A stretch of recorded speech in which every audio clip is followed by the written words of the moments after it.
All right, so I'm going to explain to you guys how I was trafficked my entire life. Um, and I have no way to do any editing on this, so I'm just going to fly on through. Um,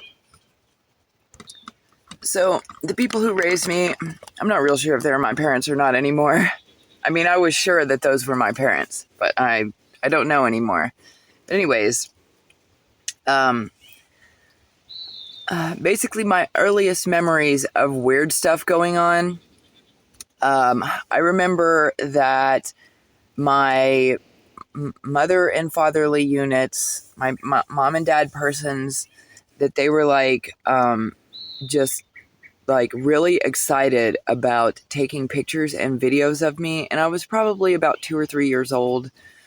Um, and I remember my parents both talking about how people wanted to buy pictures and videos of me.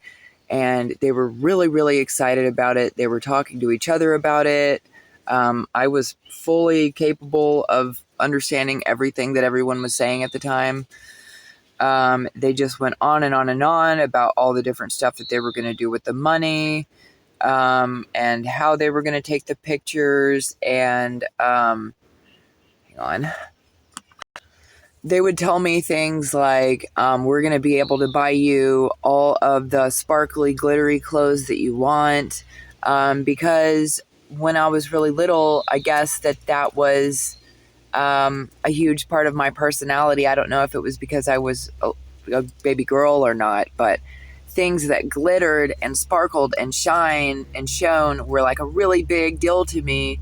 And I loved my sparkles.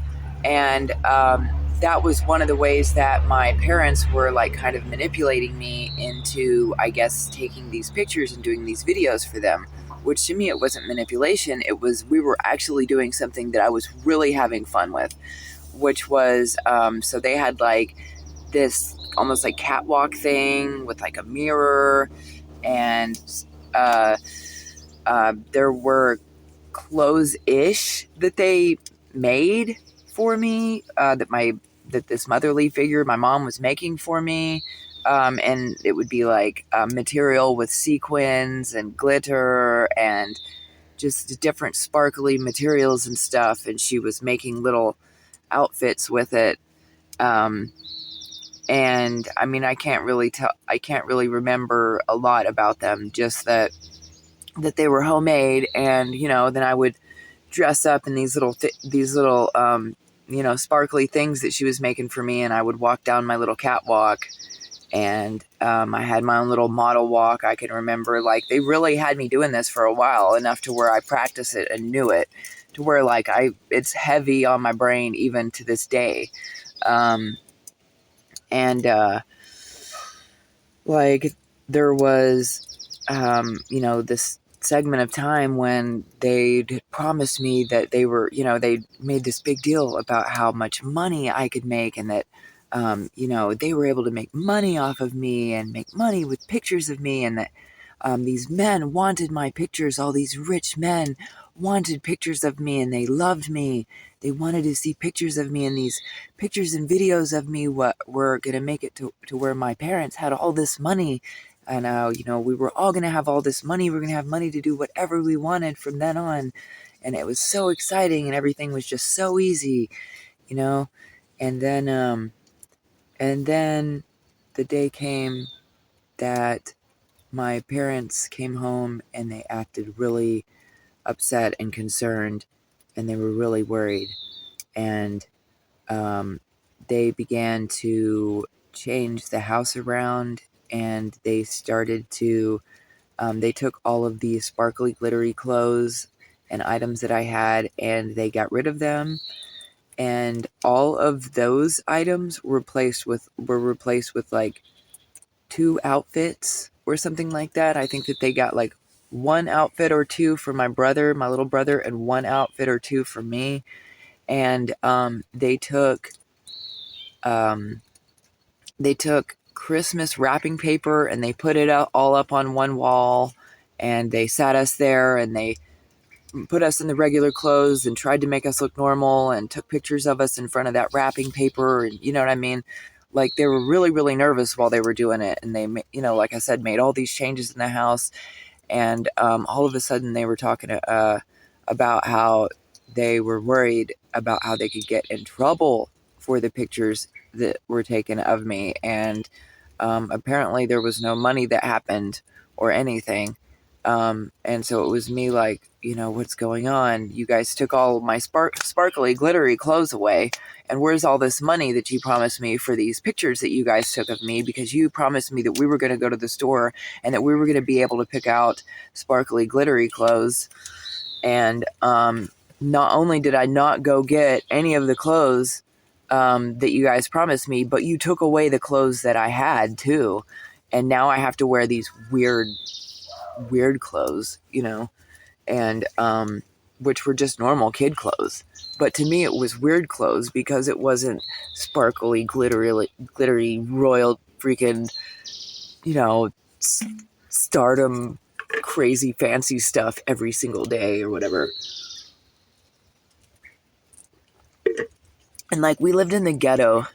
We lived on Peachers Mill Road in Clarksville, Tennessee, in this ghetto apartment complex. It definitely wasn't a like ritzy foo-foo situation where, we lived in an apartment complex. It was so ghetto. It used to be an army barracks. Like, the floor, everything was still army barrack. They didn't really like upgrade it so much for families or anything. They just kind of left it real army barrack like that. Like, I remember being that little, and if I could get up to the windows that were up at the very top of the room, I could look out that window at night and watch all of the homeless people behind the buildings warming their hands up over these barrels that they would have fires going in all the time out there. And we always picked the blackberries that grew back behind that apartment complex. I'm just throwing that in there for anybody who might be down there. Yeah, so that was like a really weird time frame, and it was real early on in my life. And that's basically the first memory, or some of the first memories that I have of being alive at all.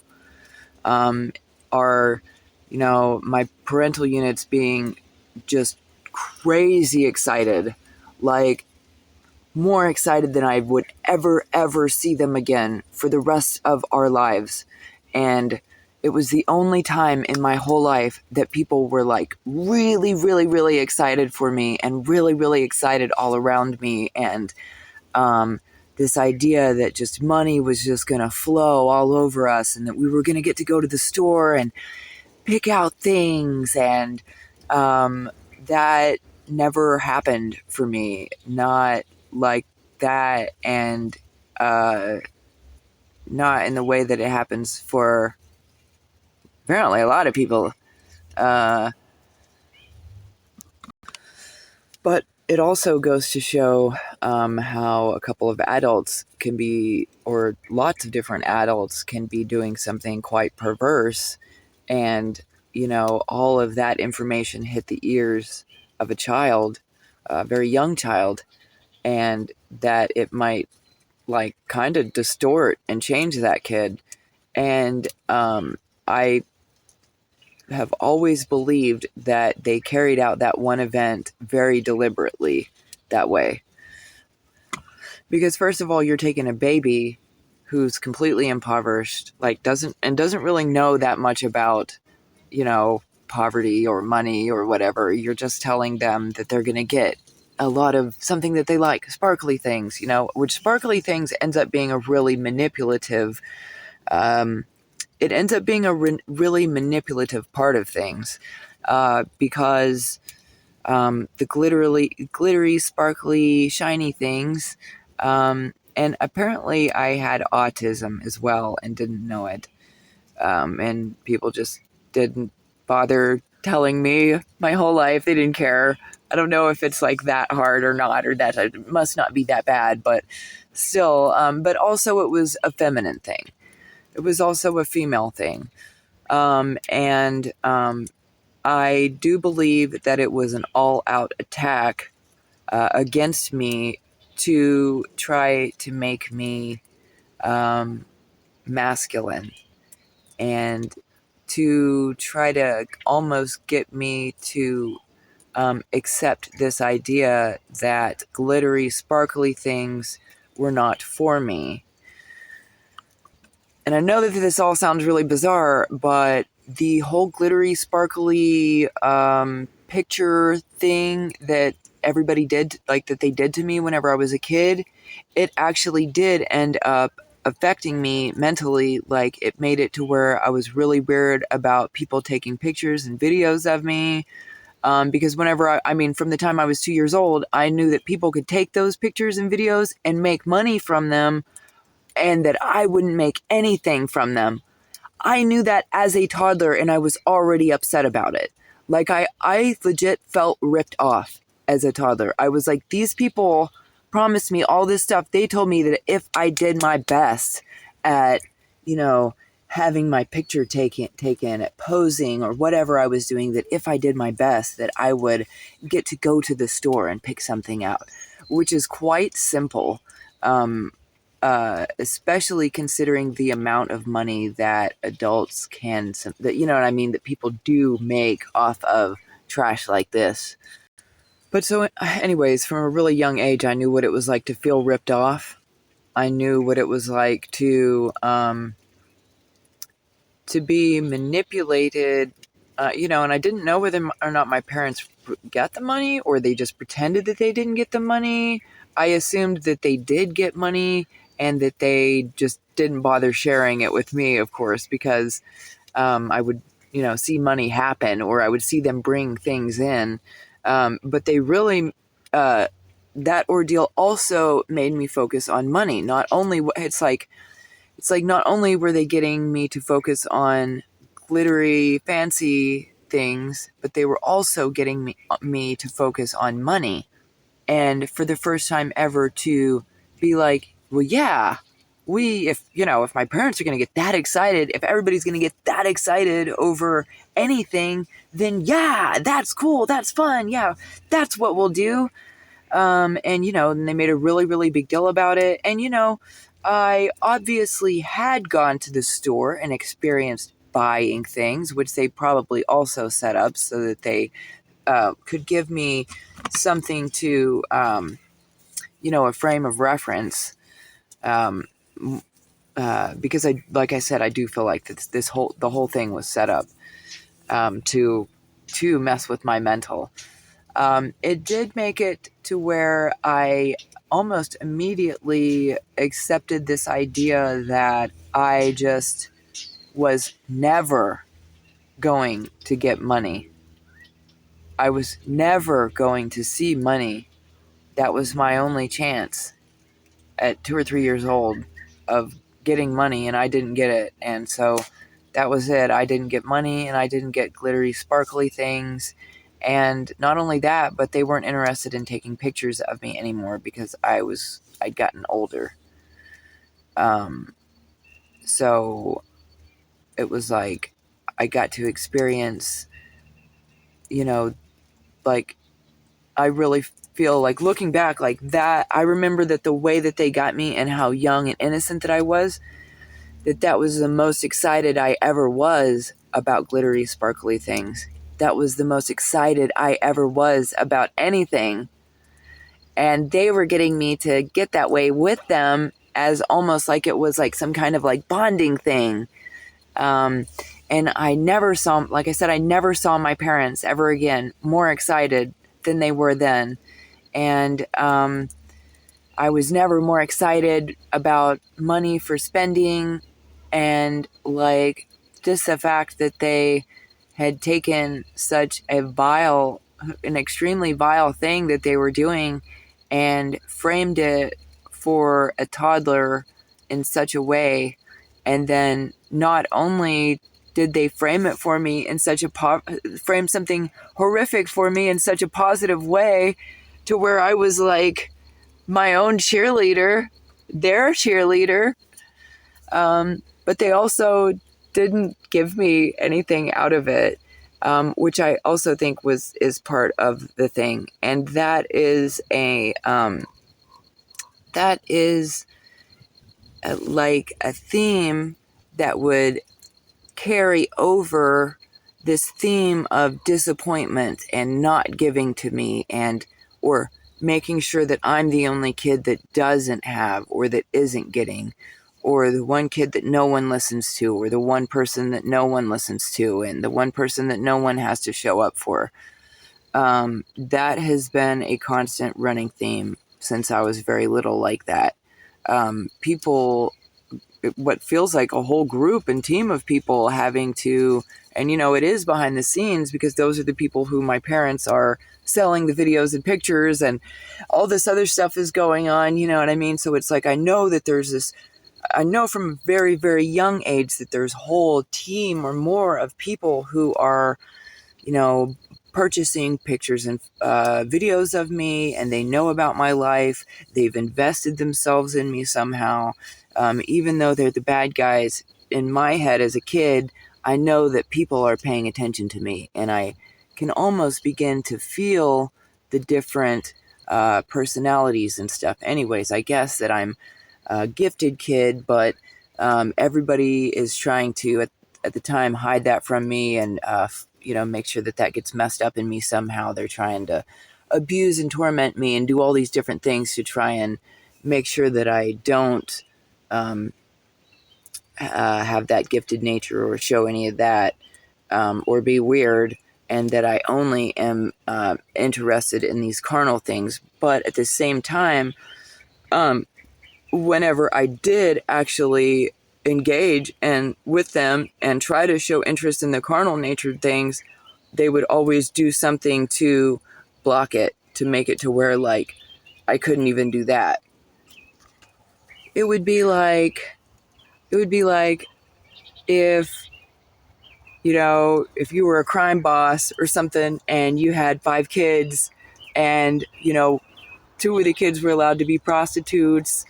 One of the kids was allowed to be a drug dealer. The other one's a drug runner, a gun runner, and then, you got this one over here who's like just a slave. They're not allowed to do anything. They're not allowed to do shit other than maybe you might let them sell some dope. You might, you know what I mean? But they're never allowed to sell their asses, and they're never allowed to make real money off of selling anything. It doesn't matter if it's fucking eBay items. You know what I mean? Like, this one kid, you have to make sure they can't fucking ever make money. And if they ever begin to make more than you want, you just have to make sure that people rob them of it, and that it's taken from them, and from some other sector of their life somehow or another. Like, and it took me a while when, anyways, I got to get back to this. That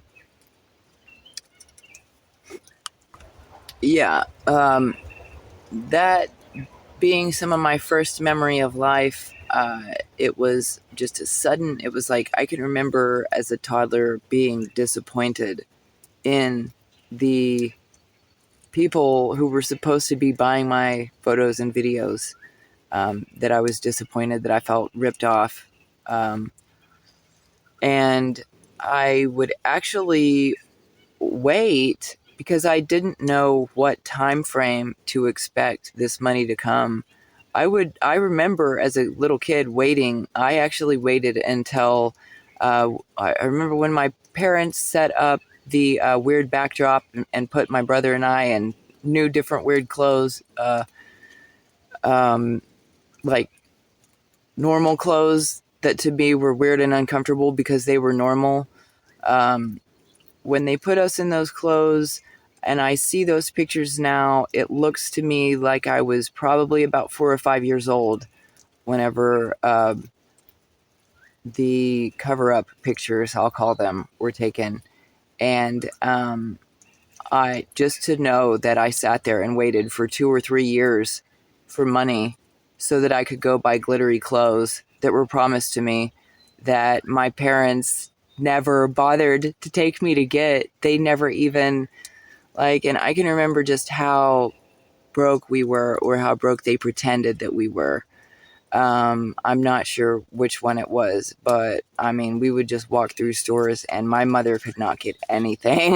It was like, it was so bad. Like you could even feel, I really think that she really wasn't able to get, anything. I think that she really, either somebody was holding money out from her too, or I don't know, but I can remember feeling that feeling off of her, like she was, that it hurt her pride to not have the money that she wished that she had, or to have to tell a kid no in public at a restaurant or at a store or whatever. I could tell that from her, it hurt her pride.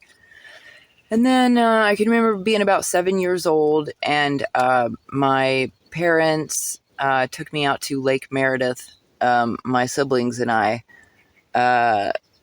or I think that there was either one or two other kids at the house, and this would have been between the ages of 7 and 9. 7 and 11, 9, something like that. Anyways, they took us to Lake Meredith. We were really tired. It was it would go swimming out there. It was one of those trips where the kids always fall asleep on the way back. So I fell asleep on the way back, and when I woke up, I was laying on my own little kid bed. I think it might have been the water bed back then, but I'm not sure. And I woke up. My pants were off. I was completely bottomless, laying there in a shirt, and the light was on, and there was a camcorder. My parents' like old school VHS camcorder was up in my closet, facing me, and I just got kind of weirded out, and put myself back together, and I knew automatically whenever I woke up like that something had been going on, and that my parents had been messing with me and recording it. I just knew it. You know what I mean? I left one detail out of that story just because I don't want to be any more graphic than I'm already being. But it was enough for a 7 or 9-year-old or whatever to know exactly that something was going on. You would have to, even a fucking mentally retarded kid would understand that something was going on. It was that creepy. And I guess I woke up in the middle of it and they had to run out of the room or whatever. But like, I ended up getting myself back together and then laying back down and going back to sleep, turning my light off and stuff like that. I think that they were like so startled that they forgot that they just left the camera in there for like 2 or 3 days or whatever. They just kept it in there or whatever was going on. I didn't think that out too much before I said it. Okay. And then, let's see. Also, we went to a church in Amarillo where the youth pastor started acting really weird, and the youth pastor was doing some molesty stuff to me. And then the next thing I knew, my parents were standing with the pastor of that church who was offering me money as compensation for anything that I went through, and also to ask me not to bring it up again. And I'm not sure how much money was there that the guy was offering me. My parents urged me to take the money, but I would not. And it actually made me feel absolutely sick that anybody would offer me money. I was very upset as a kid that they would offer me money. And the youth pastor had actually taken me to his house and done some things there, and had me turn around and was taking pictures of me, but made it obvious that he was taking pictures of me while I had my back turned. I did turn around and see the camera in his hand, and I realized that it was the same shit that my parents were doing, and the same shit that they were doing whenever I was a toddler, and that it had just continued on. So basically, around this time, I'm starting to realize that they didn't just stop the picture taking and the videos whenever I was a toddler, and that was the most excited that anyone ever was for me my entire life. like basically that the pictures didn't stop then, that they had continued on, and that my parents were involving other people, and that they probably had been selling and trading the pictures back and forth between each other and leaving me out of the financial loop, and which I was upset about before. But whenever they had this, basically I felt like, I don't know, I felt like I was being tortured with cameras at this point. At this point, I felt like people were sneaky fucks. They had this dude molest me. I was being tortured with fucking cameras. And then they had this preacher fucking offered me money, and they actually expected me to take the money. But like literally they'd made my life a nightmare. Like I was terrified of that guy. Like how could you send somebody that was 9 or 11 years old with a straight up grown ass dude from their church and let him do things and take pictures and stuff like that? Like, and my parents set that up. They had that set up for a couple weeks. They were like, oh, in like a week or two, we're going to have Brian pick you up and take you to, we're going to have him take you home instead of a just random, just dumb shit, to try and like prep me for what they were going to do.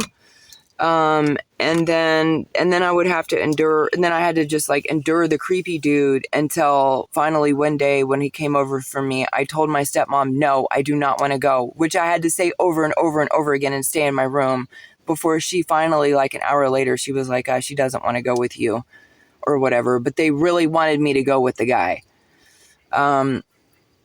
Also, my parents did a lot of their own, movie making, I guess, and they didn't do that great of a job of making sure that that material and their other pornographic material wasn't just like out for the kids to get into and look at.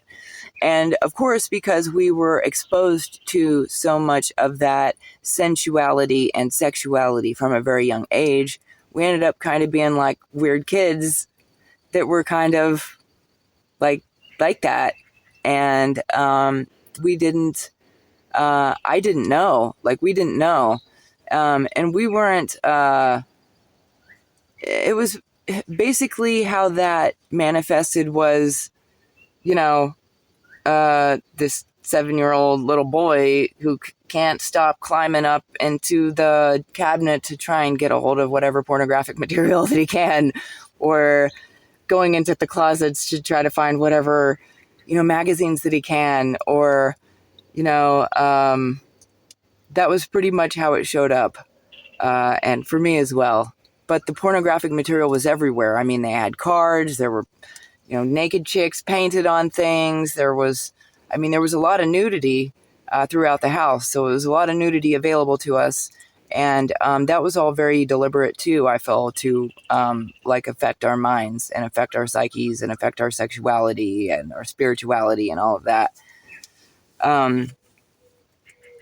To, I guess, what would you call it? Sexualizing a child or whatever. And then there were times that, like there was one time that my dad person, he brought out all of these magazines.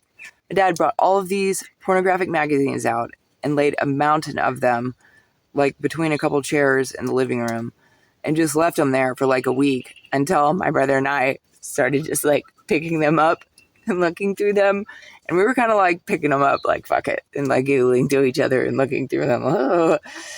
And it was all shit that we'd seen since we were, you know, very little, because we'd been exposed to shit like that since we were born. But, and, you know, these people knew that because they were the ones that were exposing us to it. And now now the dude comes out and he's like, oh, look at you guys looking at dirty magazines. How dare you look at these dirty magazines and all this. And like makes this really, really big deal. And makes it this real point to shame and embarrass us for picking up these magazines. And at the time, we really aren't in like a kinky mindset. We were just like, I don't know, kids in the living room looking at magazines. But here, you know, this fucking weird dad stomps out, you know, a weird fucking dad who shows up to get us from school in these weird little shorts with, you know, pea spots all over the front of them, and He's got a big old belly hanging out and like just a fucking weird dude who's gonna like come burst in on us and tell us about how what we're doing is wrong when he's the one that left the fucking pornography, a mountain of it in the middle of the fucking, between these chairs here for the whole last week or two. And so they would do different things like that to kind of shame us. And I watched my aunt one time shame my cousin over some dirty laundry. And it was real foul shaming. And I remembered them putting me through a similar kind of shaming like that. And just to see how she reacted and how shamed she was that she walked away crying and shit. And that she would never need, and it was only because I was there. She was so embarrassed because I was there. And I just wish that I could have let her know that there was no reason to ever feel ashamed around me, because the things that had happened to me and the things that they had done to us were like so much worse than Alex could have ever done. I always felt really sorry for the kids because I was always really, really sensitive because I was just really sensitive. The things that I went through from a really, really early age were really emotionally impactful to me, and I was very sad as a just very little kid. I remember being in the nursery and that there was a woman in there that I swore that was my grandma Beverly, who's deceased now. I swear that was my grandma Beverly, and I kept crying, granny. And this old lady with white hair, she was so fucking mean to us, and she would look at me while she was like abusing me and the other kids in the nursery at this church that we were at, and she would be like, "I'm not your fucking grandma," and shit. But she did look just like my grandma. She had the white hair. She's like, "I'm not your fucking grandma."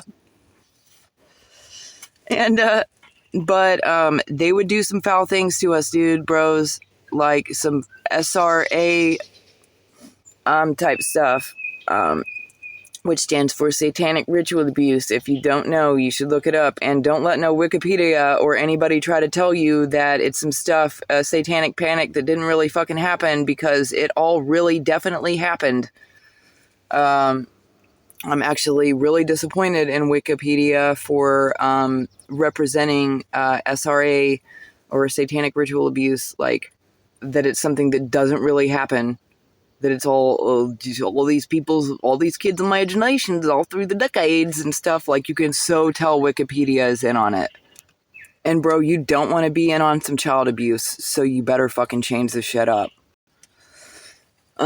I think I was like 7 or 9 years old, and my stepmom, she'd basically, when I first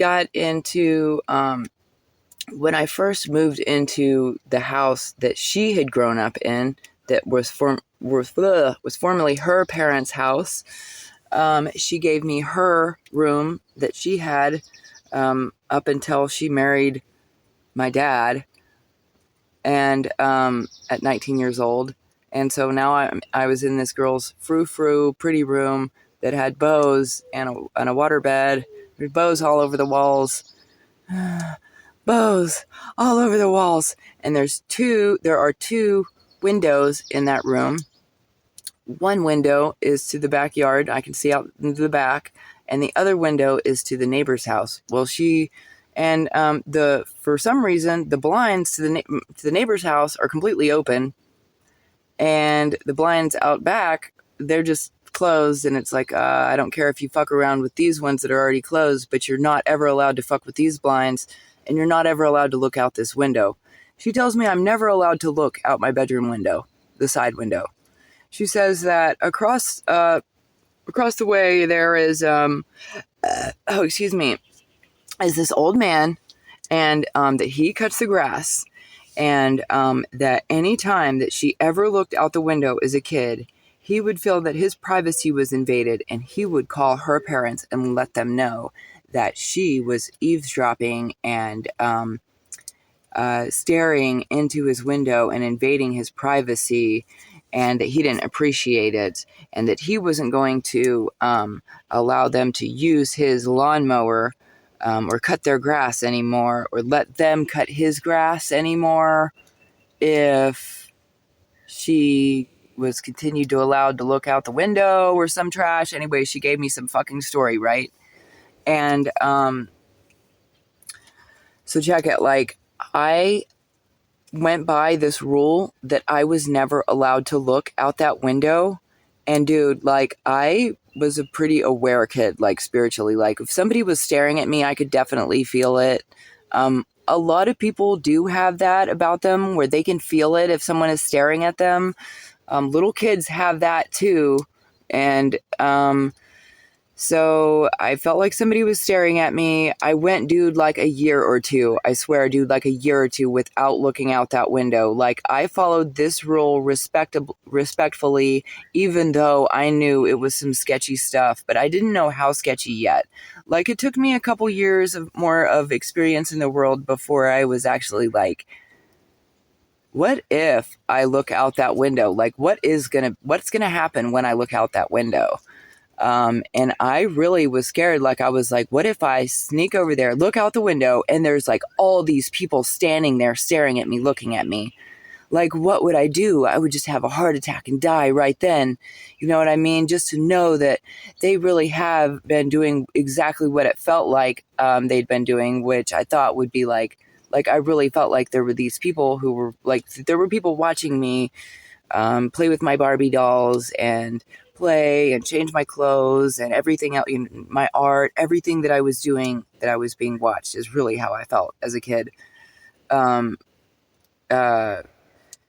And so I was like, how can I do this? Because if I just walk over to the window, then that person might start to, like, clam up. They might even start to move out of the way. And what if I never catch them if I do it like that?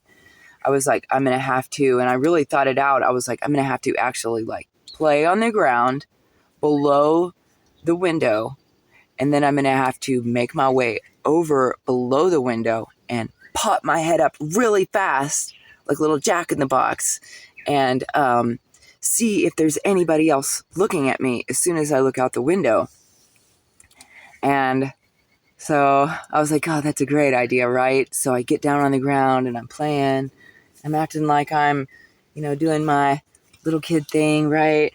I make it over to the window, and my heart's just pounding, dude. Like, cause for the first time in a couple years, I'm gonna be looking out the window to see what and who is over there. What is it that I'm not allowed to look at? You know what I mean? And they've got to be looking back at me, because otherwise, why would the blinds be open? Why would the blinds be set up to be open and you tell me not to change the blinds, but not to look out the window? Like, it was kind of obvious there was some sketch shit going on, especially after waking up to the camera and the stuff that they did with the youth pastor and the preacher, and the stuff that they did at the Chevy convention and other things that I haven't mentioned yet. Wait, the Chevy convention wasn't yet, so that doesn't come into play yet. But there was other sketch shit still. But anyways, just out of curiosity, I bounced my little head up, and I shit you not, there was an old man looking dead at me, dead in my eyes. We made eye contact and everything. And that old man was in the house beside us.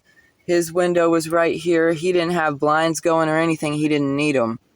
It's like, there's that's at the back of the house too. There, you still got like a window or two, and then the front of the houses, and then on beside us is our backyards, the beginning of the gates and our backyards, and it's like that very back window, you know what I'm saying, on the side of the house just before the backyard, where nobody's gonna see anything going on.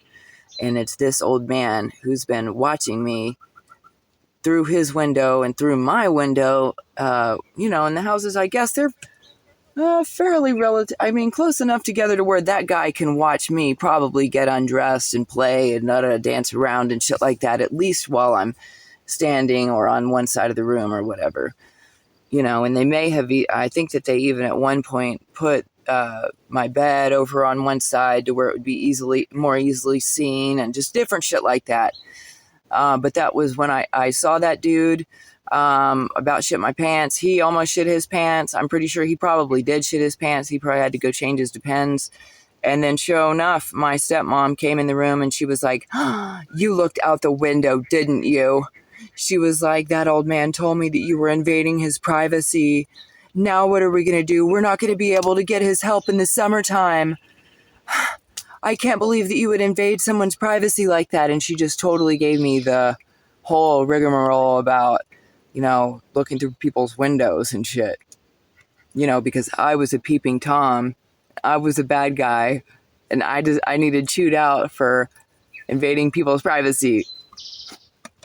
And then I was like 11 and my dad was like, hey, let me know whenever you're going over to Samantha's house. So that was like one of my little girlfriends who I would go visit, whose like dad would have me sit on her lap and he'd like kind of feel me up and stuff. But anyways, this was before all that. So I was like 11 and my dad was like, let me know when you leave the house to go over to your friend's house and stuff. And I was like, okay. And I knew automatically when he said that because he had been talking to me about how there was a pedophile ring throughout Amarillo, Texas, and that they all use the internet to talk to each other and to tell each other where good places are to pick the kids up. And so he's like, just let me know whenever you leave. And I was like, all right. And I knew that he was going to send somebody to me. And so that was like the first time that I really acknowledged that happened. I don't know if he like set it up to show me that like, I kind of in a way feel like that they were setting things up to like show me that this is how it happened. Like this is how it goes down and this is what's happening and there's no way out of it. This is how it works, or these are all the different tactics and methods that people use, and we're going to use every single one of them on you, and you're not going to be able to do anything about it. But like, so I started out on my little walk or whatever, and little 11-year-old me was pretty dorky. At that point, I'd never made out with anybody or anything like that, at least not while I was awake.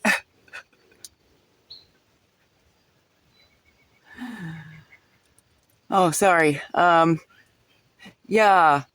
And this dude in a, like, Camaro, like a bright red sports car, pulled up, and he was, like, a super manly dude. Like, no other, like, even cool-ass looking dude like that ever pulled up to me again for the rest of my life. Like, that was pretty much the only cool dude, and not cool dude. It definitely wasn't cool because he was, actively trying to pick up an 11-year-old.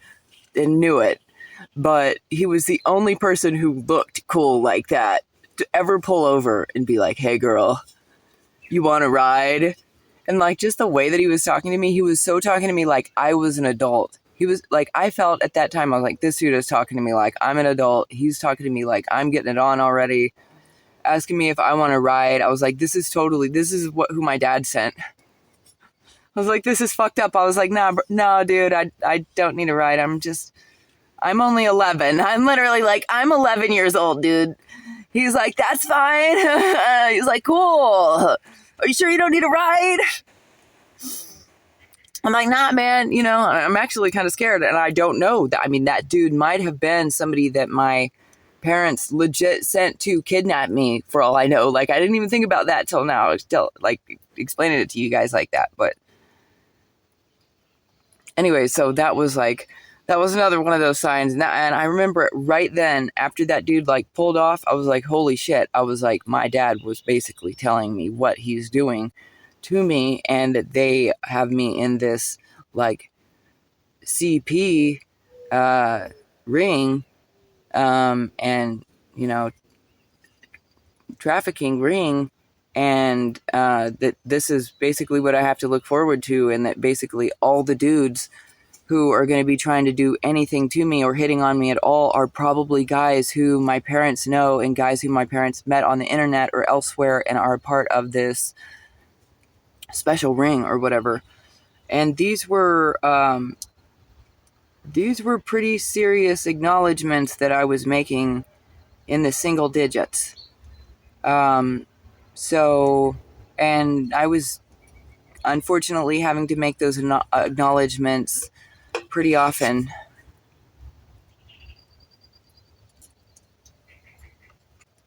And the next thing that I say, you can't listen to if you're a kid. You have to get off of here right now if you're a kid. You can't hear this. And I mean it. Get off of here if you're a kid. But the next thing that I have to say is I remember like the first the Zorn that I saw whenever I was a kid, and that it was a FFUNS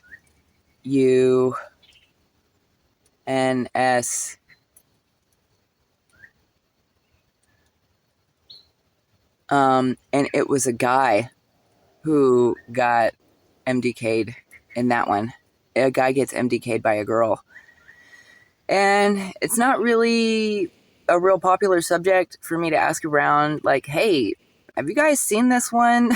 Because, like, I don't know if that was, like, the only one that there was in production, and it was just, like, meant for me to see and be kind of grossed out by, or if other people saw that one. Like, I don't know if it was, like, a regular one of those kind of films, and that,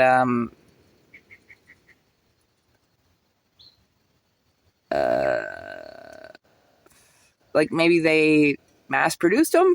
I mean, I don't know, but that was definitely one of the first kind that I saw whenever I was a kid. And like I said, it was a dude, and it looked definitely real. He definitely seemed like he got, and I'm going to assume that he knew what was about to happen and that he signed up for it, because, I mean, he kind of just did it, you know?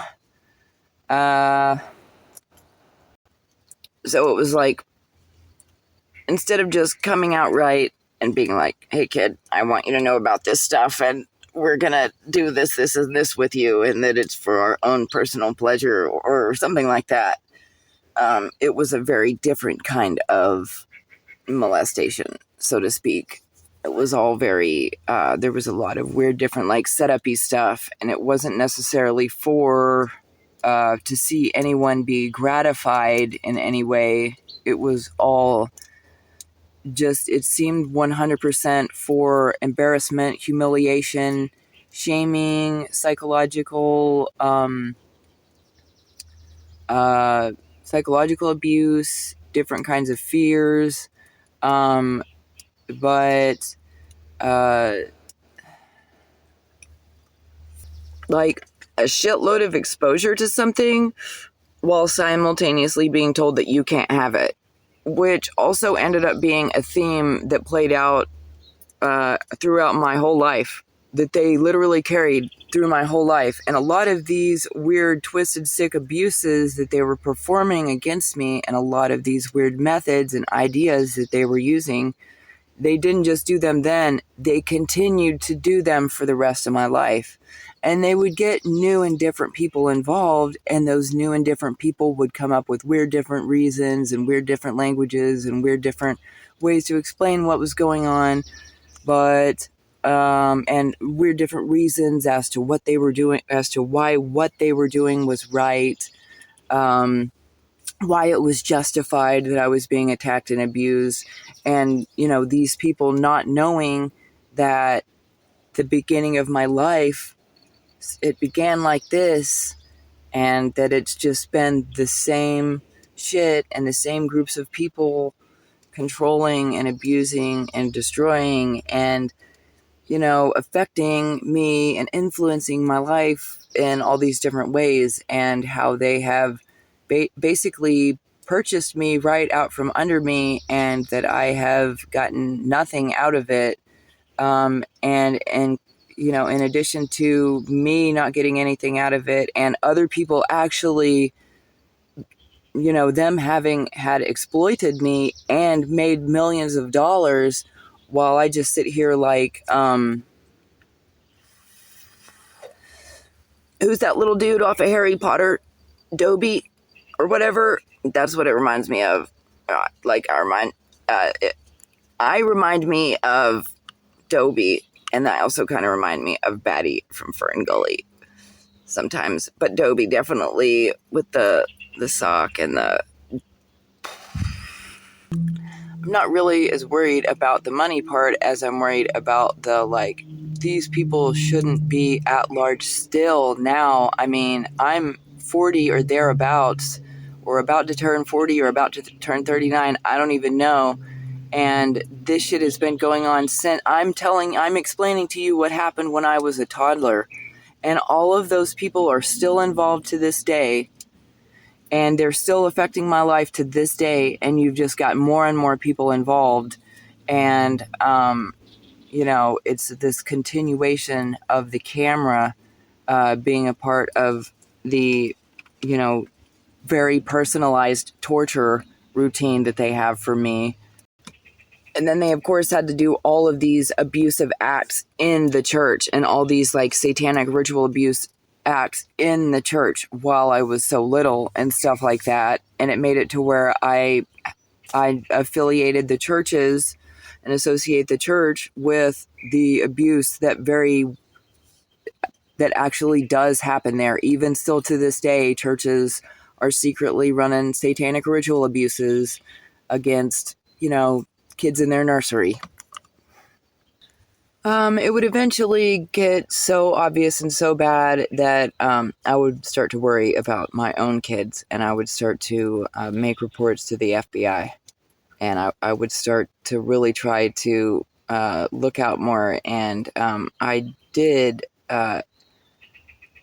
It's like I knew that my family had control or mirrored my electronics, that they'd hacked my stuff, and that they would see that and that they also worked for, those acronyms, and that they would be able to see any kind of report that I put in.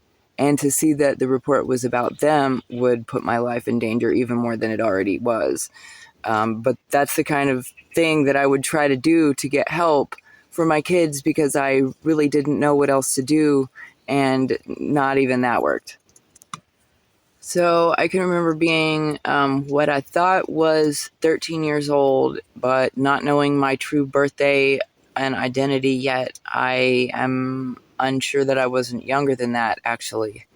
And my motherly figure, she just completely out of the blue, she was like, I need for you to decide by tomorrow whether or not you would rather be a drug dealer or a prostitute. She said, whichever one you decide, she said, because when you grow up, you're going to have a couple kids, you're going to be really poor, and even if you have a job, you're going to need to know how to make money on the side, because you're not going to have a man to support you, and I'm not going to be able to support you.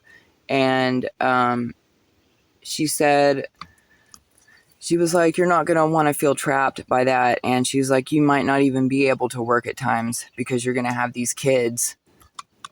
And like, that was not my plans for my life at all. Like, I actually had high hopes and ambitions for my life at, 13 years old. I wasn't ready to just throw in the towel and become a prostitute or a dope dealer all of a sudden. Like, life was still very new to me. I was still quite ambitious. Like, in my lifetime already, until that point, I had wanted to become an archaeologist. I wanted to be an astronaut. I wanted to be a paleontologist. Like, I had way higher dreams than just being a hooker or a dope dealer. I didn't even do drugs yet, and I hadn't even slept with anybody yet. And anyway, she was like, you need to decide whether or not you're going to become a prostitute or a dope dealer, and let me know by tomorrow, because I need to teach you how to do either one, either way. And like, I was honestly so afraid that my mom was going to try to start sleeping with me, and that all of these other people and my mom, that everybody was going to be like sleeping with me all together, and that they were going to turn me into a prostitute and all this stuff, and that I was going to be like turned into this really sexualized person all of a sudden. Like, I was so terrified of that by the next day when she came around and she was like, which one did you choose? I was like, drug dealer. She was like, make sure that whichever one you choose, that you expect your name to be in the paper someday, because everyone who breaks the law like that gets caught eventually. But that's just the price that you have to pay to feed your family and to have money and shit. She's like, so just make sure whatever you choose that you're not going to be too ashamed to have your face in the paper over it someday, because it'll be on the front page someday. And I was like, fuck. You know what I mean? I was like, holy fuck. I was like, damn, this is fucking hardcore. Like, you mean I'm not going to be able to pursue, you know, I was just in school in these little Texas, you know, classrooms where they were teaching me that I was going to be able to become whatever I wanted. And now you're telling me I got two fucking options, and they both sound pretty fucking bad. And, like, they had got me to smoke a little bit of pot and to drink a little bit of alcohol, but it's not like I was like partying hardy and shit yet, to where I even was addicted or had even been exposed to that manner of addiction or anything. But so Scared Me was like, okay, the drug dealer, you know, and she breaks out a set of scales, and she starts to teach me how to, what's it called? She starts to teach me how to set the scales and shit, and starts to teach me how to weigh all this fucking shit out. And we're sitting in the ghetto, and there's all these people around, and then all of a sudden, all these guys show up from all over the place, and they're all like being really supportive of me and my choosing this whole drug dealer lifestyle and shit like that. All of a sudden, and they're all like giving me props and like having me do weird shit, like having me break the law in other ways. Like, hey, while you're at it, why don't you make this fucking fake license plate for me? Hey, that would be really cool. You're really cool, kid. You know, and just dumb shit like that. Like, and that was out in the holler of West Virginia. And at the time, I also had there was a lot of people. I mean, there was a lot of people around me.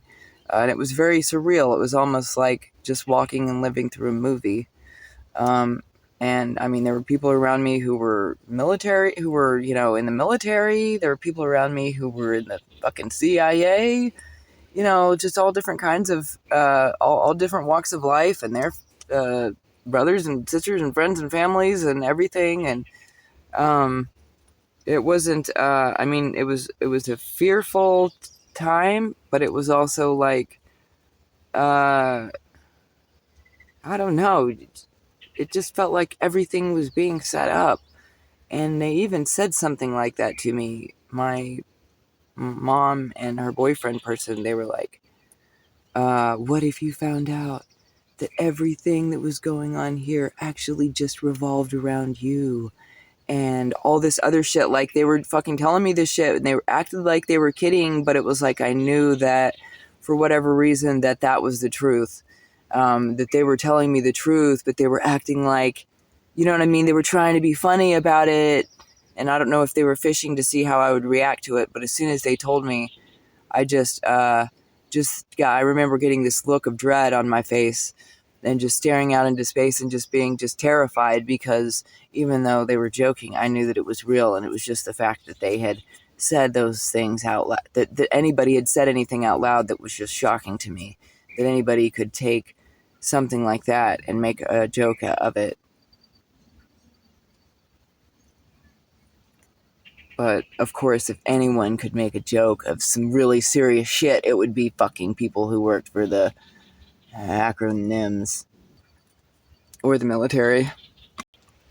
And you know, these people would set up, I mean, my parental units, whichever ones I was around. Like, I had some in Texas and some in West Virginia, and basically they would set up and control who I was around, and the different situations and circumstances that I was in, and all these different things that would be done to me. And apparently more of it was being recorded than I knew about. And in addition to that,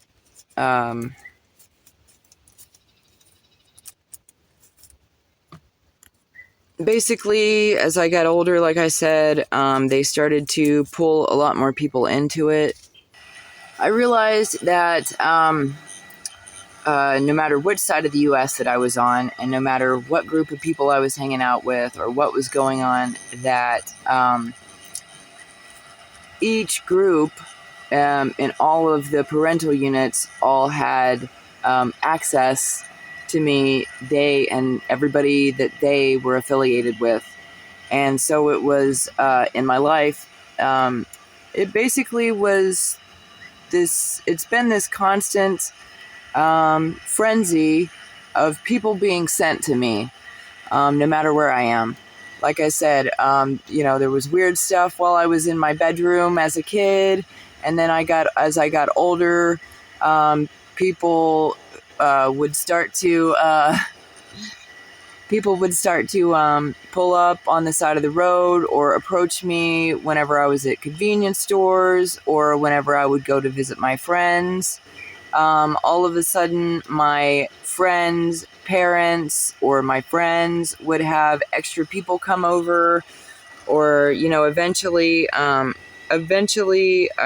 one point, I was locked up as a teenager, and they couldn't really do a whole lot to me while I was in there.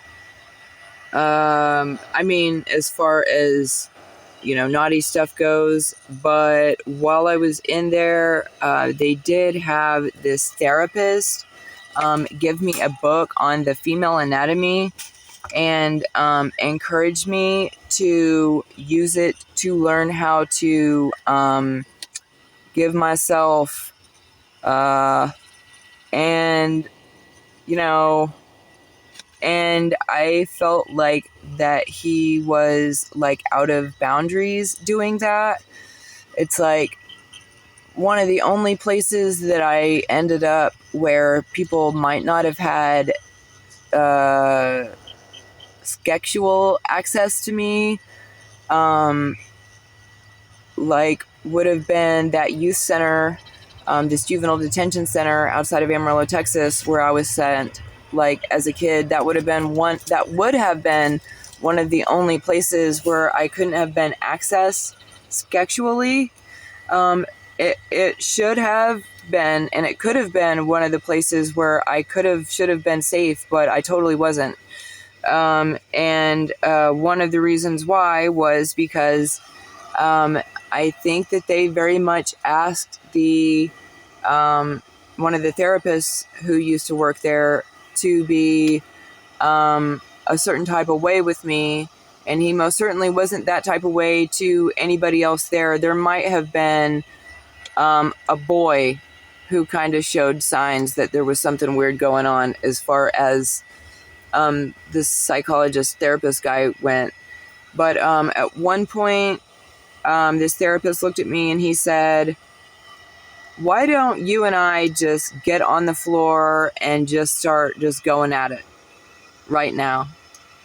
And I just sat there for a second and I was just like, I don't know. I think I was about 14, 15, 16 at the latest, but I don't think I was 16 yet. I think I was about 14. I might have been 15. I could have been 16, I guess. But I was just like, I don't know. Because I really didn't know how to deal with situations like that. Nobody really taught me how to deal with these creepy situations that you guys have all set me up to live through my whole life. They of course didn't teach me how to combat any of that. No one has still taught me how to do any of that. I've had to figure that out on my own. How to tell people no and how to get myself out of situations, because no one was really helping me with that. No one encouraged me to follow my instincts or to be able to rescue myself, so to speak. And to be honest with you, more times than not, I've had to just ask God what to do, because I really didn't know what to do. That's really how bad of situations that they've put me in. And then I think that I was about 13 years old, and that's when I believe that my parents began to talk to these guys behind my back and everybody else who's in charge of things. I don't know who all. I mean, I kind of do, but I'm not going to name them right now. They began letting guys really start to mess with me, which it might have been more like 10 or 11 as far as like they kind of let one person make out with me for a while. And then they all of a sudden gave permission to one of the boys who was about 3 or 4 years older than me and who lived in the ghetto. They gave him permission to date me and to actually get it on with me or whatever. And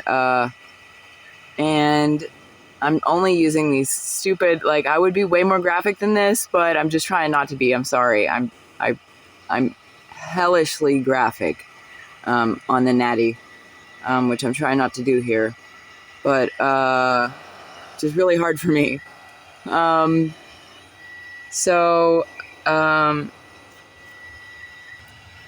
Like, bro, they literally had so many people trying to sleep with me and trying to mess with me.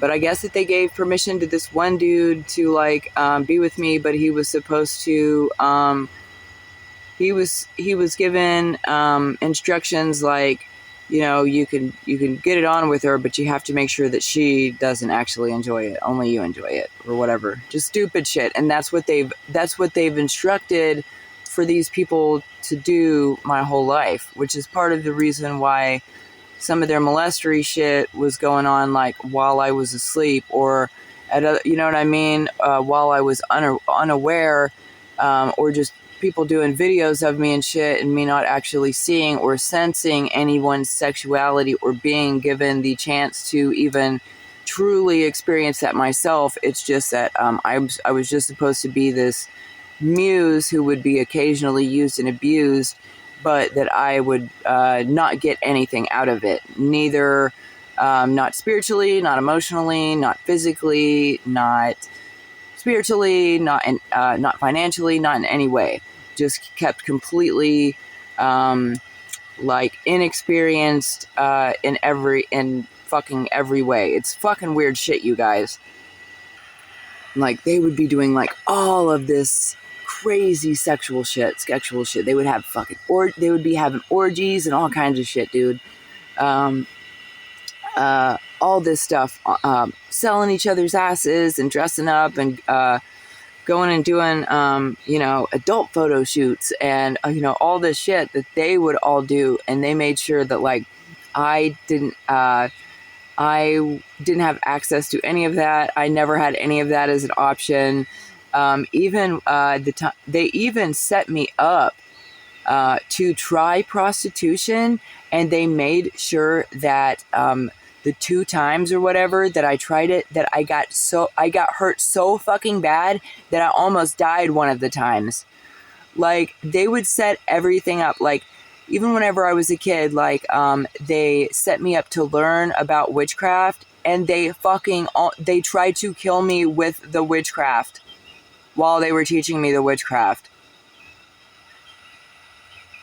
So, like, I'm telling you that they would make experiences like that you could have made it cool for somebody. You could have made a photo shoot or prostitution, or you could have made, you know, whatever, even remotely cool, so that you could at least get a few bucks out of somebody or get somebody to cooperate with you for a second. But for them, it was all about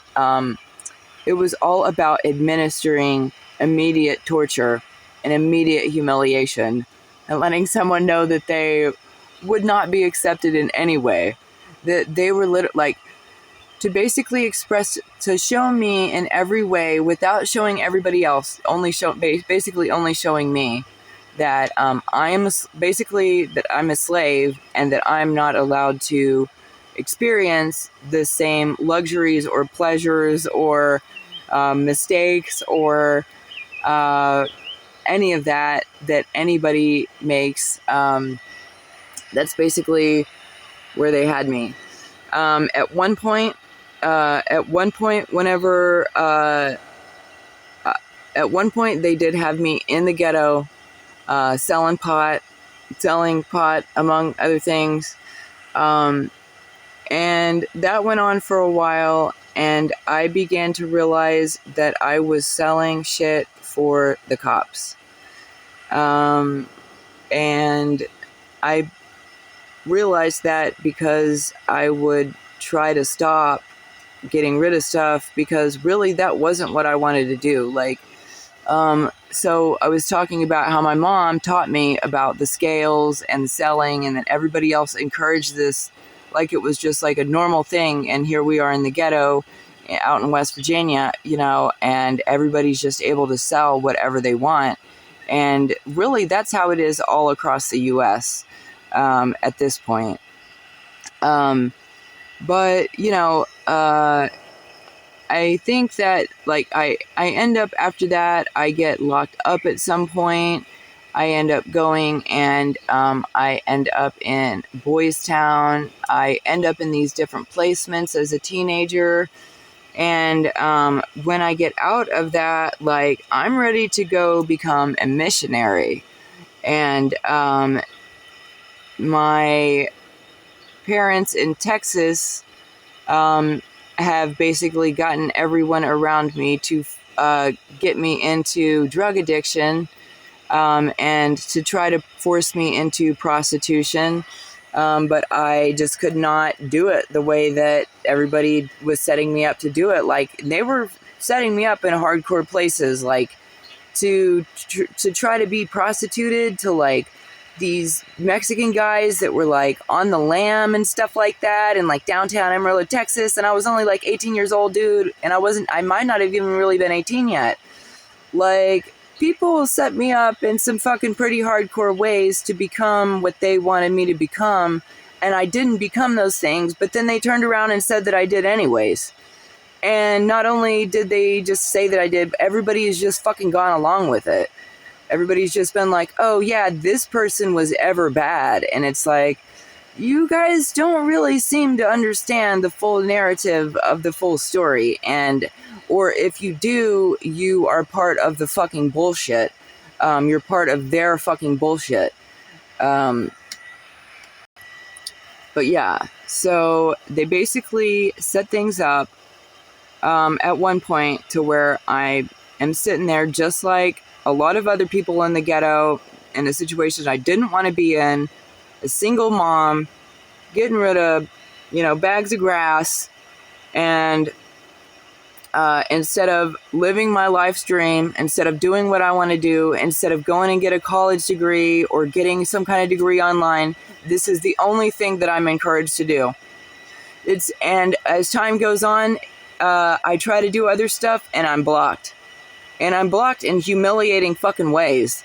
If I go get a job, they make sure that I lose the job in a fucking humiliating way. If I go get a fucking bank account, they make sure I lose the bank account in a humiliating way. If I sign up for FAFSA and try to go to college, they make sure that I'm rejected in an embarrassing way. They would really block me on all sides, on all fronts, everything that I tried to do. If I would try to involve myself with anyone other than people in the ghetto, I would be blocked. Or if I wasn't blocked, they would find somebody outside the ghetto who would be my only person who I knew outside of the ghetto. And the only way that I could leave the ghetto at all would be able to go to this one person's house. And, that would be the only place that I would be, where I would have access to air conditioning, where I would have access to Wi-Fi, where I would have access to, pizza delivery service and a number of other things. They would make it to where I was really, really isolated. I was very isolated with the kid that I had, that I didn't have a support network, that I had no financial grounds, that my family was not supportive of me. My mother especially was not supportive of me. They would send all these different guys into my life. They would send them somehow, and then they would simultaneously tell them all that I was trash and that I was a whore and that I had done all these things. And they would get all these guys thinking like all these terrible things about me, and get all these people thinking these terrible things about me.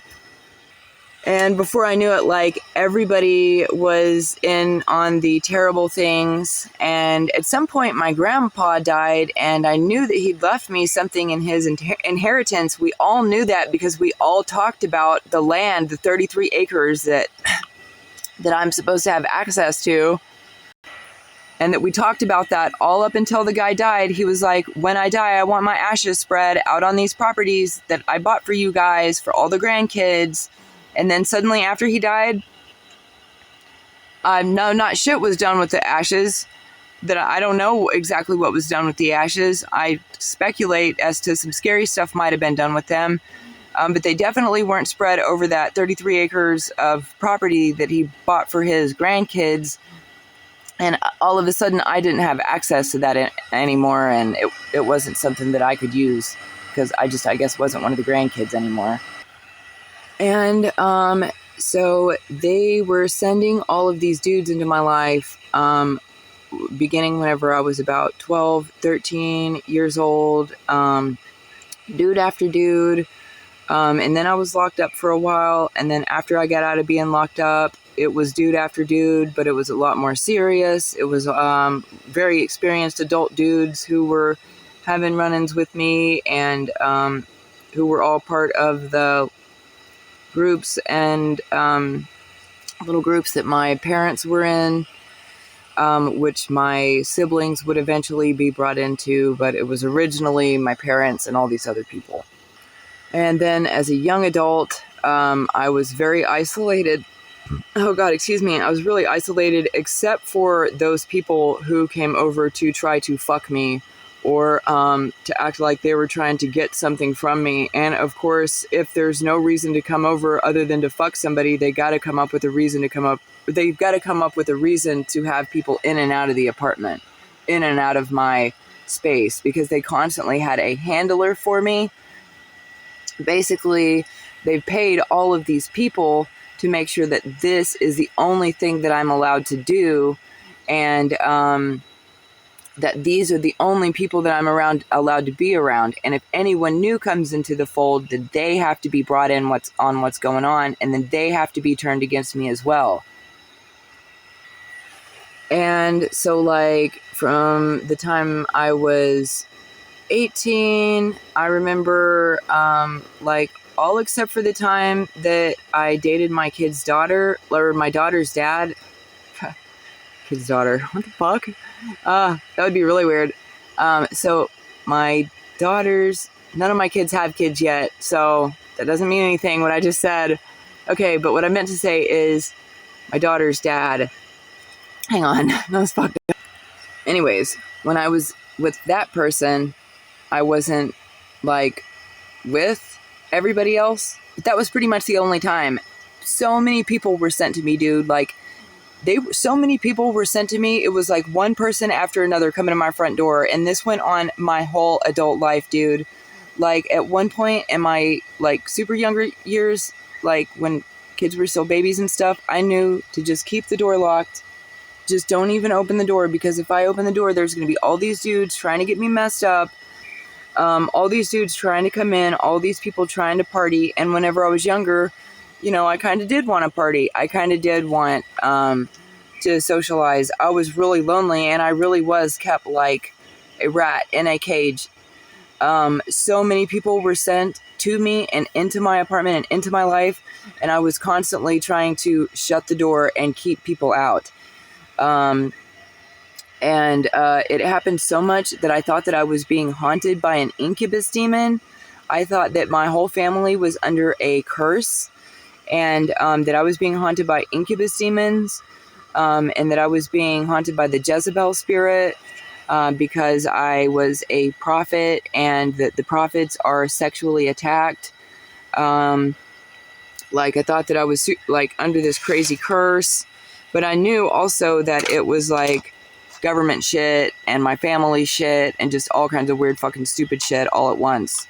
Because I knew that certain members of my family worked for, like, the CIA and the government and stuff, and that people were actively trying to fuck with me, and that they were trying to make me crazy and all this shit.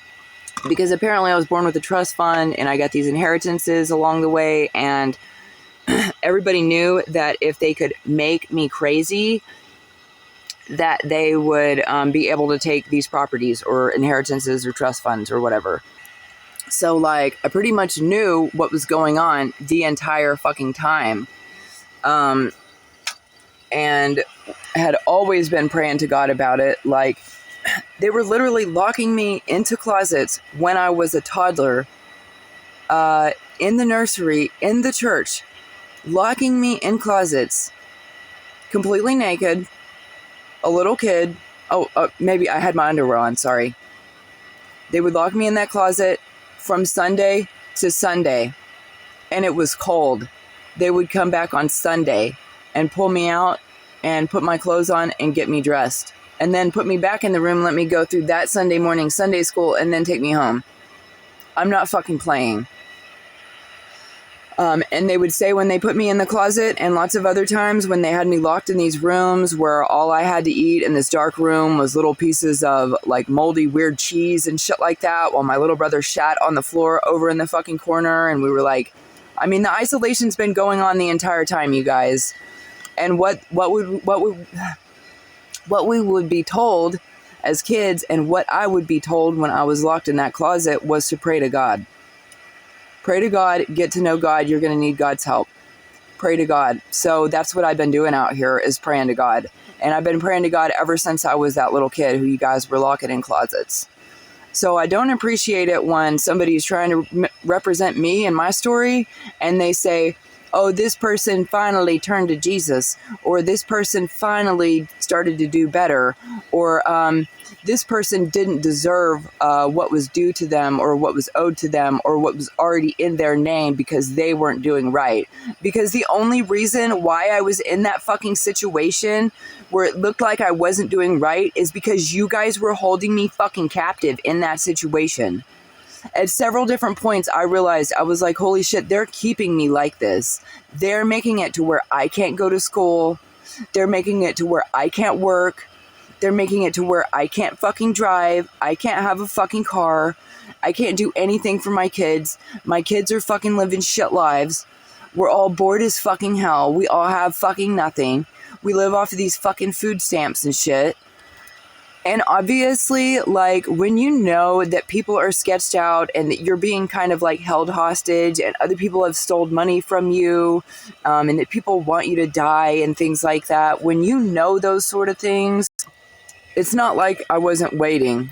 You know what I mean? It's not like it's like I really was doing everything that I could, just waiting for people to literally rescue me. I was literally waiting to be rescued from this fucking whole situation the whole time. I was like, I know that the government has to be involved in some way, that, you know, all these different relatives are associated with the CIA, the FBI, the NSA, and all this stuff. That if all these people, I knew that people were setting me up, I lived through them setting me up. You know what I mean? I wake up surrounded by cops, all messed up, cops waiting for me to die. Oh, she's not dead yet. Shit, this looks bad. We better walk away. Like, I got plenty of fucking witness testimony over here. I definitely didn't understand it all the younger that I was. Like, even though I had pretty much all the parts and pieces that I needed, it was really difficult for me to accept mentally, okay? It was all really difficult for me to accept. And also I knew that if I let on to people that I knew what was happening, that would put me in danger more. Like, I had my first baby when I was still a teenager, and you know, I had spent about 3 or 4 years being locked up, and then I got out. I immediately had a kid, and as I was in my own apartment and trying to live my own life with my own new baby, I very quickly realized that the same shit that my family had been pulling on me my whole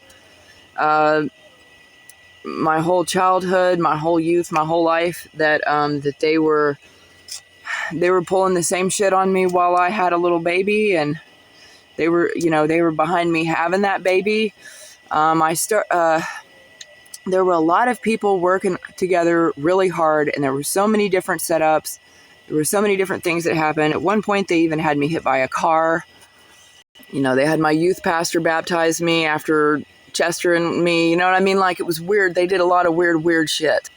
And I kept trying to understand what it was. Like, for the life of me, kept trying to understand what it was that they wanted from me. Like, why it was that everyone was working together so hard to do this. Like, dude, my motherly figure, whenever I was like 11, she took me into a Goodwill. She walked in there. She let me pick out a bunch of stuff. It was like the only time she ever did this with me. Then she gave me the money to pay for it myself on the way out, which I thought was cool whenever I was a kid. All kids think that that's cool. Then I went outside.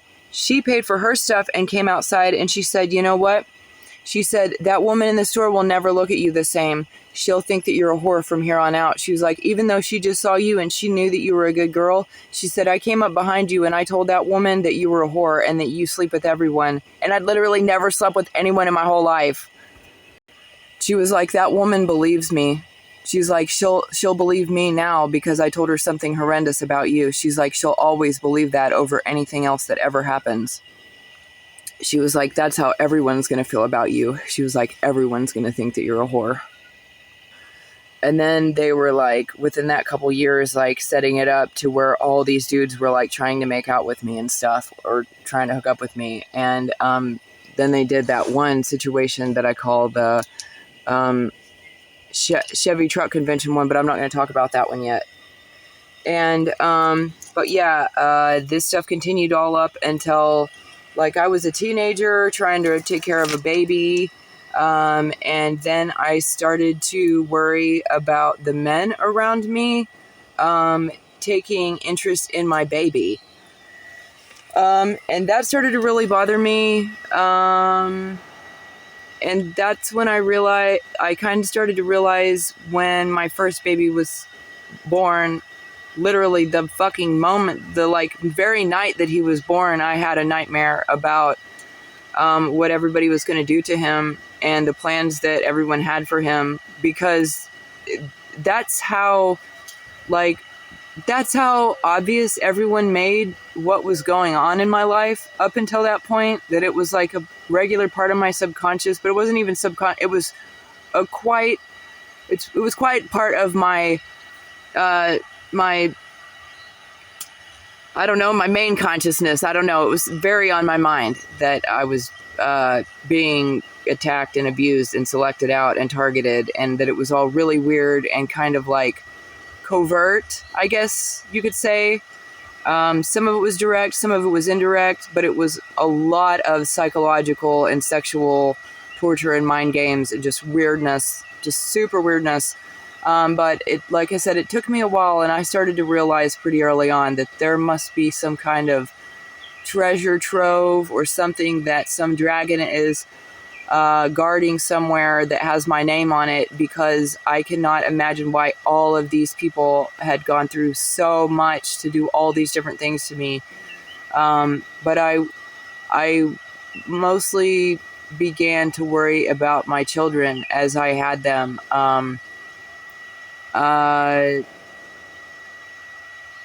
That, just certain people will act certain ways around kids, and it started to, I really just didn't think that anybody had it in themselves to do anything like that to me or my kids whenever I was young like that. Even though I had already lived through it, it was like really difficult for me. It was really difficult for me to accept what was happening. And I was in this ghetto where all these people were just, their job was to try to distract me and to try to just make me another ghetto mama who didn't give a shit about my kids, and, for the whole house and kids to get trashed and filthy and shit like that. And I did everything that I could to not be that kind of person and to not become like that. And I could tell that they were really, really trying to make the fucking shit like that. And basically, from the time my kids were old enough to talk, they were being told that they didn't have to listen to their mom, that their mom was stupid. By the time the kids were going to school, they weren't treated very well in school, especially my very oldest, my firstborn. He was treated the worst out of probably all of them. It was really bad for him. They had like his principal locking him in a closet and stuff separate from all the rest of the kids. And he really wasn't, like, my kid wasn't a bad kid. It was actually really sad that they were treating him like that. And then over this course of time, they were treating my second-born like that. So I realized that it wasn't just the one kid, and it wasn't just like previous just shit that happened in the past that was fucked up. It was something that was just going to continue on. And so, I began to realize that I was trapped. I didn't begin to realize. I knew that we were trapped. I was having these kids. I eventually, at some point, I got up to having 3 kids.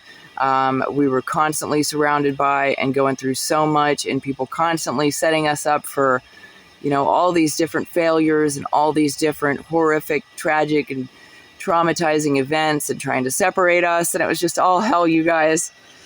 Like, it was crazy to see how far everything went from the time I was a kid and the methods that they were using when I was a kid to the methods that they began to use in my adulthood with the next generation or two of people that they brought into the fold, and, however many millions of other, sex offenders and, haters and witches and warlocks that they brought into the fold, who are absolutely obsessed with creating humiliation rituals and performing humiliation type standard fucking shit. And I'm one of those people who was supposed to be taken out 1,000,000 times over. So according to them, I'm not even supposed to be here anymore. So you're literally hearing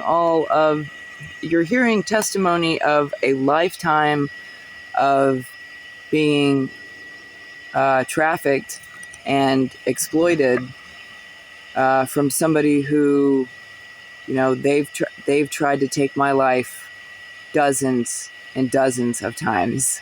Okay? And I'm still here. It's an absolute miracle, just only by the grace of God.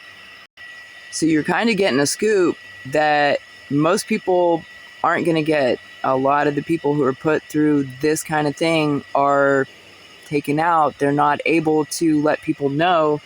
And it goes on to happen to that person's children. And then as soon as that person's children have children, that they get taken out, and the same thing happens to their kids. And if they don't get taken out, they get brought in on abusing whoever the targeted child is, which is generally the firstborn of, a Luciferian family. But, one can also be targeted just because you got some shit in the bank, or you got a cool car, or whatever, it's a property that was due to you, or nobody wants you to end up with Papa's house. They all want Papa's. They all want to live in Papa's house together without you. They want all those acres to themselves and all those dilapidated houses to themselves. They don't want you to get any of it. They want all the rattlesnakes and dirt all to themselves, and you can't have any, even though it's all yours. So, I remember early on they asked me if I wanted to make videos, and I had just had a kid, and I had a baby belly and stretch marks, and I never thought that I would ever be able to make videos or pose in a pretty picture or make anything like that for the rest of my life. Like, I had zero self-confidence or self-esteem, and I really wasn't aware that there was an order form for my services or my photos or videos, especially directly after giving birth. And I know that whenever I was pregnant that time, I gained probably 50 pounds or something like that, at least 50 pounds, maybe more than that. So it was a huge change in my body. I wasn't technically even 18 yet, I don't think. And I felt like my body was ruined immediately, and just for the rest of my life, it would be ruined, and that I would never, even if I wanted to be kinky and be an adult film star, that I would never be able to, because I just wasn't, because I wasn't confident with my body, and yeah. And I had been exposed to a great deal of pornography whenever I was a kid. So as a kid, growing up and being one of those kind of stars was something that I was ambitious about. I thought that maybe I was going to grow up and be a Playboy model, or, you know what I mean? I thought maybe I could be a centerfold someday. I'm not going to lie. Whenever I was a kid, I thought that kind of shit was all right. It took me actually, growing up and having a kid and being about 18 or 19 years old and looking in the mirror and be like, oh my God, there's no way they would put me in a centerfold, and I just kind of had to accept that. And I accepted that, and I was really upset about it. I was actually so upset about it that I almost wrote a letter to Hugh Hefner, a long, serious letter about how upset that I was that I had grown up on these Playboys, and that I thought that whenever I grew up that I was going to, be model status, and that I looked in the mirror and that I, at 18, 19 years old or 17 or however old I was, that I had saggy titties with stretch marks, and I had stretch marks on my belly already, and that I, wasn't beautiful like these women in these, and I was angry at him and society and pornography and everything else, for showing me all of those things. And then as soon as I become an adult, I'm so riddled with stretch marks and everything else from having a kid, which was only gonna, I assumed at the time was only going to happen naturally anyways. I thought had happened to all of these beautiful centerfold women as well. I thought that they were all, just natural beauty women who had all, experienced, all of those womanly things, and that this was the result. This was just how they looked anyways. And some of them do look like that anyways, but not all of us. And so I was really upset about my appearance when I was an adult, and I was asked if I wanted to participate in these films and photos. And I said no. But the reasoning that I gave was because I didn't want for, my dad or my kids to see those videos someday and to feel attracted to me. But the truth was that my family members were apparently already attracted to me just because I was a kid, and that, they were the ones behind trying to get those photos and videos of me anyways. And I think that that's part of why I gave that excuse, because I was already uncomfortable with my parental units and their sexual, what seemed like their sexual obsession with me. And I was basically trying to voice to the person who asked me at the time, who was my boyfriend, I was basically trying to express to him that I did not want to make those. I did not want to publish or make any films or videos because I was uncomfortable with the fact that my parents were so attracted to me. And I didn't want to give them any more access to me than they'd already had, which was access that people had even offered to pay for, that I was not willing to grant payment for, even as a child. But as a toddler, I was all about it. As a toddler, I was like, show me the money. Let's go. Let's get those sparkles and shit. And that was, like I said, that was the most exciting time for everybody around me. And I've never seen anybody show any more excitement than that for me in all of my life than they did when they thought that they were going to get money off of my ass whenever I was like a year or 2 or 3 years old. That I swear, I think that that's the only reason why anybody even had me. That's the only reason why birth was ever even given to me, was because people thought that they were going to be able to make that pornography, and they waited until a certain age when I was able to walk and pose and stuff like that, and that they made it all. And I think that they got the money for it, and that they acted to me like they were in trouble, and that they weren't going to be able to take me shopping and stuff. Anyways, as I got older, I realized the perversion and the terrible, that it was terrible. And back then I realized that it was terrible too, because nobody showed up with the money. But, definitely when my preacher was offering me money to keep my mouth shut, that was a big show of just how fucked up people were, and how fucked up people are and can be. And then there were people who I was being introduced to by a paternal type figure out in the holler. And those people, at least one of them, probably more if I really think about it. Basically, these people who were all buddy-buddy with my parental units, they were all like getting their Mac on behind my parents' back, or so it seemed, and stuff all the time. And like, I would even tell some of these dudes like, hey, I don't really want to mess around with you right now. And some of those dudes like just wouldn't listen. And it would really get so bad to where like, I was like, man, when my parents are gone, this 22, 23-year-old dude is trying to F me on the kitchen counter, and I'm telling him that I really don't want to do that. And like, he's not leaving. So eventually I do speak up about it, and the information, I end up like making a police report about it, which this dude does end up like meeting up with me at at the Strawberry Festival, and like basically banging me out. I'm only like 13 or 14 years old, and I have been literally telling the dude to leave me the fuck alone for months. And he's a dude that this CIA parental figure has introduced me to, and they act like they're buddies and shit like that.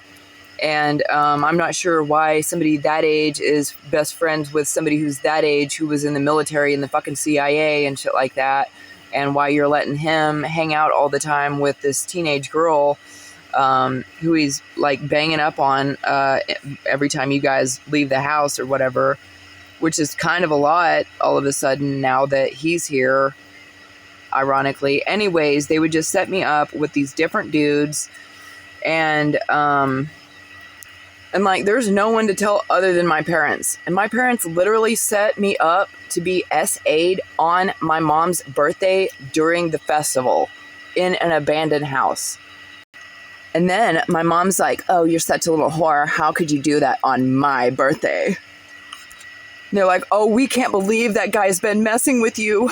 That is so terrible. We have to go make a police report because you're only like 13 or 14 years old. And then they go and they have me make this police report and all this shit. And then the cop is like, well, do you remember what any of his boxers look like? Yeah, they literally had this dude turn me around in this abandoned house to where I wouldn't be able to see what his boxers looked like. And then they had the cop tell me that if I couldn't remember what his boxers looked like, that it didn't really happen and they weren't going to take the report seriously. And it was all a setup to teach me that there was no way for me to actually get help for sexual abuse. It was like, the first time I spoke up was to my parents about the molester in church, and they had the preacher offer me money. And this time they showed me that if I went to the police or went to like authority figures about anything that happened, that the authority figures weren't going to accept what I was saying either. That there was going to be always some reason for them to tell me that they couldn't help me for sexual abuse. People kind of treated me like I was just in the ghetto and that was just going to be my whole life and that was going to be the end of my life. Like, there I was in this West Virginia ghetto as a teenager and young adult. And honestly, like, I actually had a pretty good education. I went through the Texas education system, not the West Virginia education system. I was exposed to a lot of life in the Texas education system. I can say that much. Even though I'm somebody who's been like basically fucking held captive my whole life, I can say that the Texas education system taught me so much. Anyways, it sounds really stupid to say it like that, but they just have a different approach. They really just had a different approach with the kids than other states had at the time. Maybe they had a little bit more money. Maybe those teachers, maybe their education system was financed a little bit better than everybody else's. But they took us to the moon and back, you guys. But I was just reminded to go back to tell you about this that therapist that I started to tell you about in that Plains placement center. And he said he gave me a book that had like the female anatomy and all this information in it. And he told me that I needed to learn how to give myself gasms, which I definitely was not trying to do while I was there. I think he was insinuating that I needed to try to do it while I was there, which in that placement, the staff would come around and look through your windows about every 10 or 15 minutes.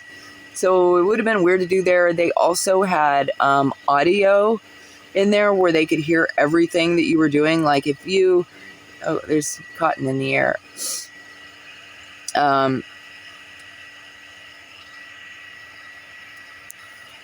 He was like, you need to learn how to do this. It's really important for you to be able to take stress off of your mind and to release the right chemicals through your body so that you can reset yourself and all that.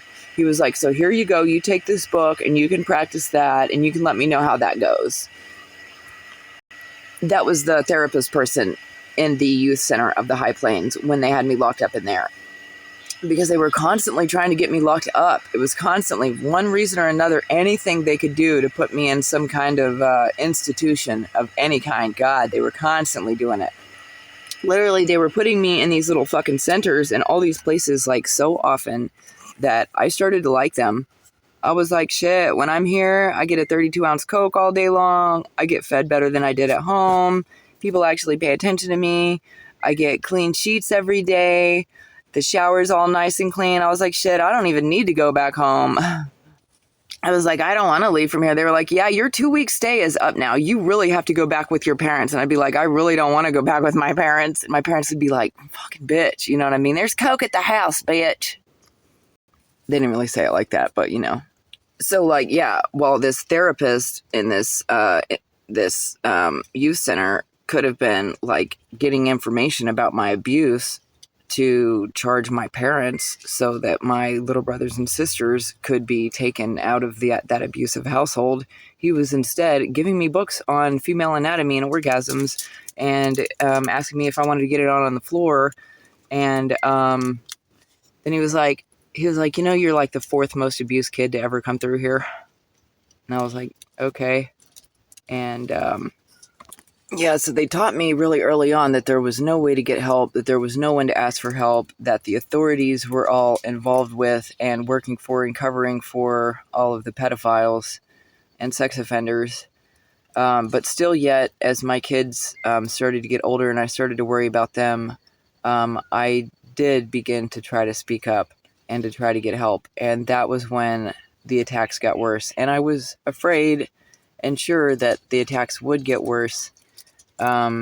Drastically worse, and that people would just immediately try to take me out. But I knew that I would make it anyways, because I made another video where I explained that I thought that an angel came and spoke to me whenever I was a teenager.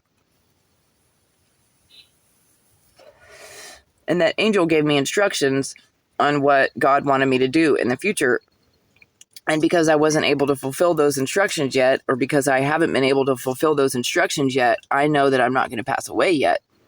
That I'm going to keep a sound mind and I'm not going to pass away, because at some point I am going to be able to build these places that I was asked to build. Yeah.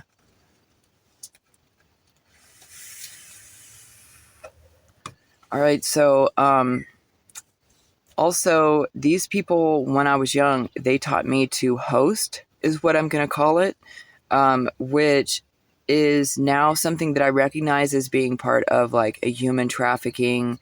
It's definitely part of human trafficking, but how people are trafficked in place, I'm going to say, how they're isolated and trafficked or technologically trafficked. But this is a more some personable things that I was taught. Like from a teenager, I was taught to be a hostess in my own home, to make my entire home like a party presentation and to be a host to anyone who came in.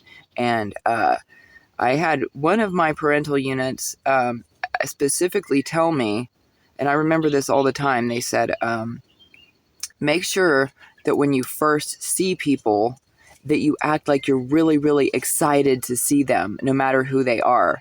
And he said that's one way that you can get just everybody to be on your side and for everybody to think that you're okay with them or something like that. Anyways, but I was just like, okay.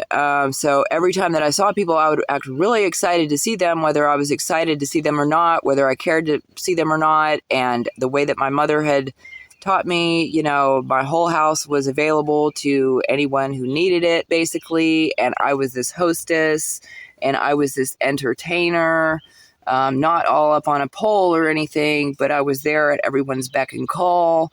You know, I was the one who brought in breakfast to everybody for breakfast, lunch for lunch, dinner for dinner.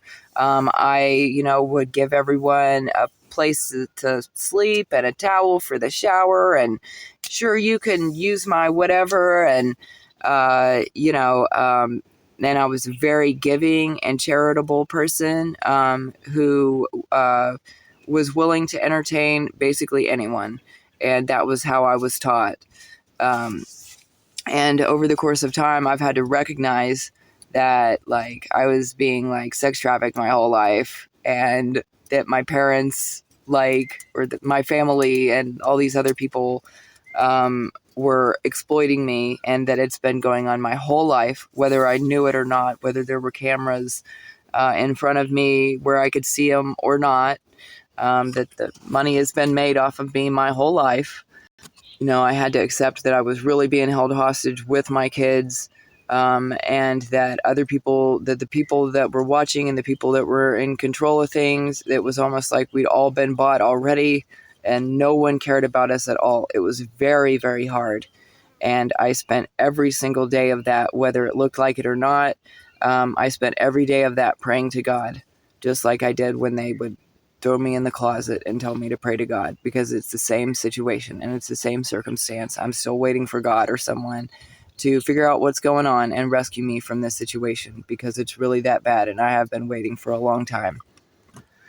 Eventually I realized that there had to have been a lot of money, a lot of corruption, a lot of weirdness going on, for there to never be any changes and there to never be any help, and for the blockages and the slavery and the oppression just to continue on.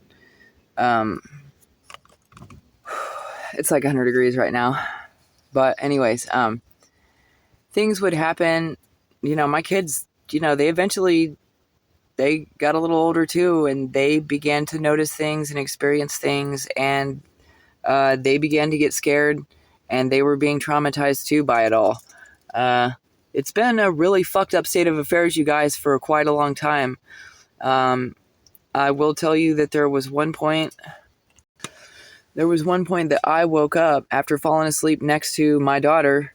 That I woke up and someone was carrying me they were carrying me underneath my shoulders out of my granny's house and carrying me into the garage. And the next day, I can't remember where I woke up, but I remember my daughter saying to me, "Mom, I watched you get carried out. I watched you get carried out of the house. She was like, they pulled you out of the bed and they dragged you out and dragged you into the garage." And I was like, "Yeah, I know." And I can remember that while they were dragging me, I just woke up for a second and I was like, "Oh my God, I hope I remember this. I hope I remember this." But dude, I woke up and I did not remember it. Literally, my kid had to say it to me for me to remember it. Super messed up. So they were like given some kind of medication, like my grandma was putting something in our food or whatever. Dude, it's been crazy, but like it's gone on for so long. That it was like in the beginning, I was so terrified that like the same thing could happen to my kids that happened to me, and that it was happening, and it was all like this giant ring, and that like Nobody had any positive plans for any of us, that we were all supposed to go out and shit. Like, it's been a really fucking rough, wild fucking ride. Definitely whenever I was in my early 20s, if somebody would have busted in and been like, hey, you're being trafficked and we're here to rescue you, I would have totally got it. You know what I mean? If at any point in my lifetime somebody would have busted in and been like, hey, we're here to rescue you because we know that you're actively being trafficked right now, which could have literally happened basically any time over the last 40 years. Nobody ever did that. I found a newspaper article that you guys made where this dude who worked for the Department of Justice just got arrested for aborting his girlfriend's baby. I had somebody do that same thing to me just a few years ago. You guys didn't do anything about it. I called, I reported it. Like any of the reports that I've ever made, like, and I even went out of my way and made like dozen or two like reports, just because everybody kind of like, I felt like I was being treated like I didn't exist and that nothing that I said mattered. So I went out of my way to just like overkill, just say as much as possible. And sure enough, there was like no positive results whatsoever. The people who were around me always, they had this kind of back burner, back of their mind, like sneaky vibe about them and a scared vibe. And I tried to pinpoint what that fear was that a lot of them were carrying. And I think that sometimes a lot of people were afraid that they were just going to have to reach over and just choke me out right then. Like, it really was this, like, I don't know, throughout my life, I felt that from a lot of people. Like, am I going to have to just, like, I feel them questioning, like, am I going to have to take this person out just to cover up my part of whatever?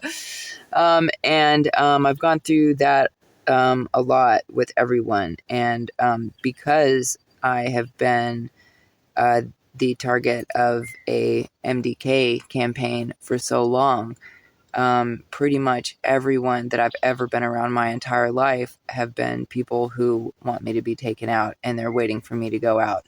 And so that's all that I'm actually used to or accustomed to from anyone.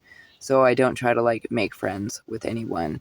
And I sure as hell wouldn't try to be with anyone, because the whole like sex trafficking thing, they literally like that's all that they'll do. They either will have people who are traffickers approach me, or if I hook up with somebody, they'll turn that person into one of their people, into one of the bad guys. And if I befriend anyone, it'll either be somebody who already works for the bad guys, or it'll be somebody who they pull in and manipulate and make and force to do their bidding and stuff like that. So I'm basically just like isolated like this, and my family has been all separated out to where we're all just alone and basically have to defend ourselves on our own, and we don't have the help and protection from each other. And you know, a second and even third generation, not that I'm a grandmother yet, but you know, has come about. And so it's a few generations now that have gone unprotected within a 40-year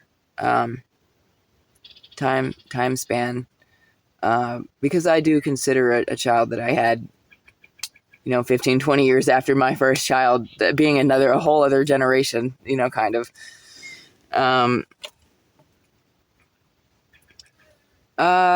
So anyways, I know that I'm a little bit all over the place, but I kind of wanted to give people an idea of what my life has been like, being basically trafficked, whether in place or trafficked by having been moved around. Both have happened. And I've basically, there different circumstances and situations have gone on throughout my whole life, and I basically felt like I just had to be an actress in everyone else's movie, that I have to just constantly pretend that I don't know what's going on, that I have to pretend that I'm not, that the only thing I'm allowed to do is this or that. So anyways, it took me a really long time, and it really, really pissed everybody off. But I made sure that I stopped making money illegally, and I actually began that over 5 years ago. And so I consider anything that would be like dealing or selling your ass or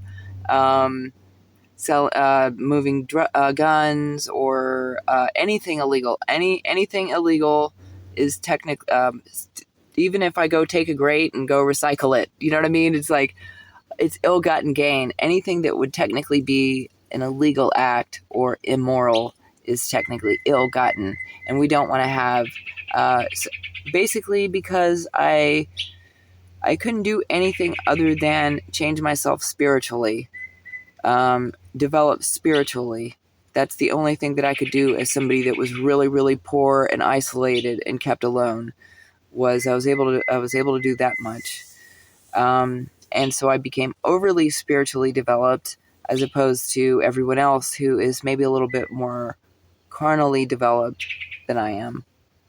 And you guys have been able to do all kinds of fun stuff and spend money in all kinds of ways, and you guys have had all kinds of life experience that I have never had.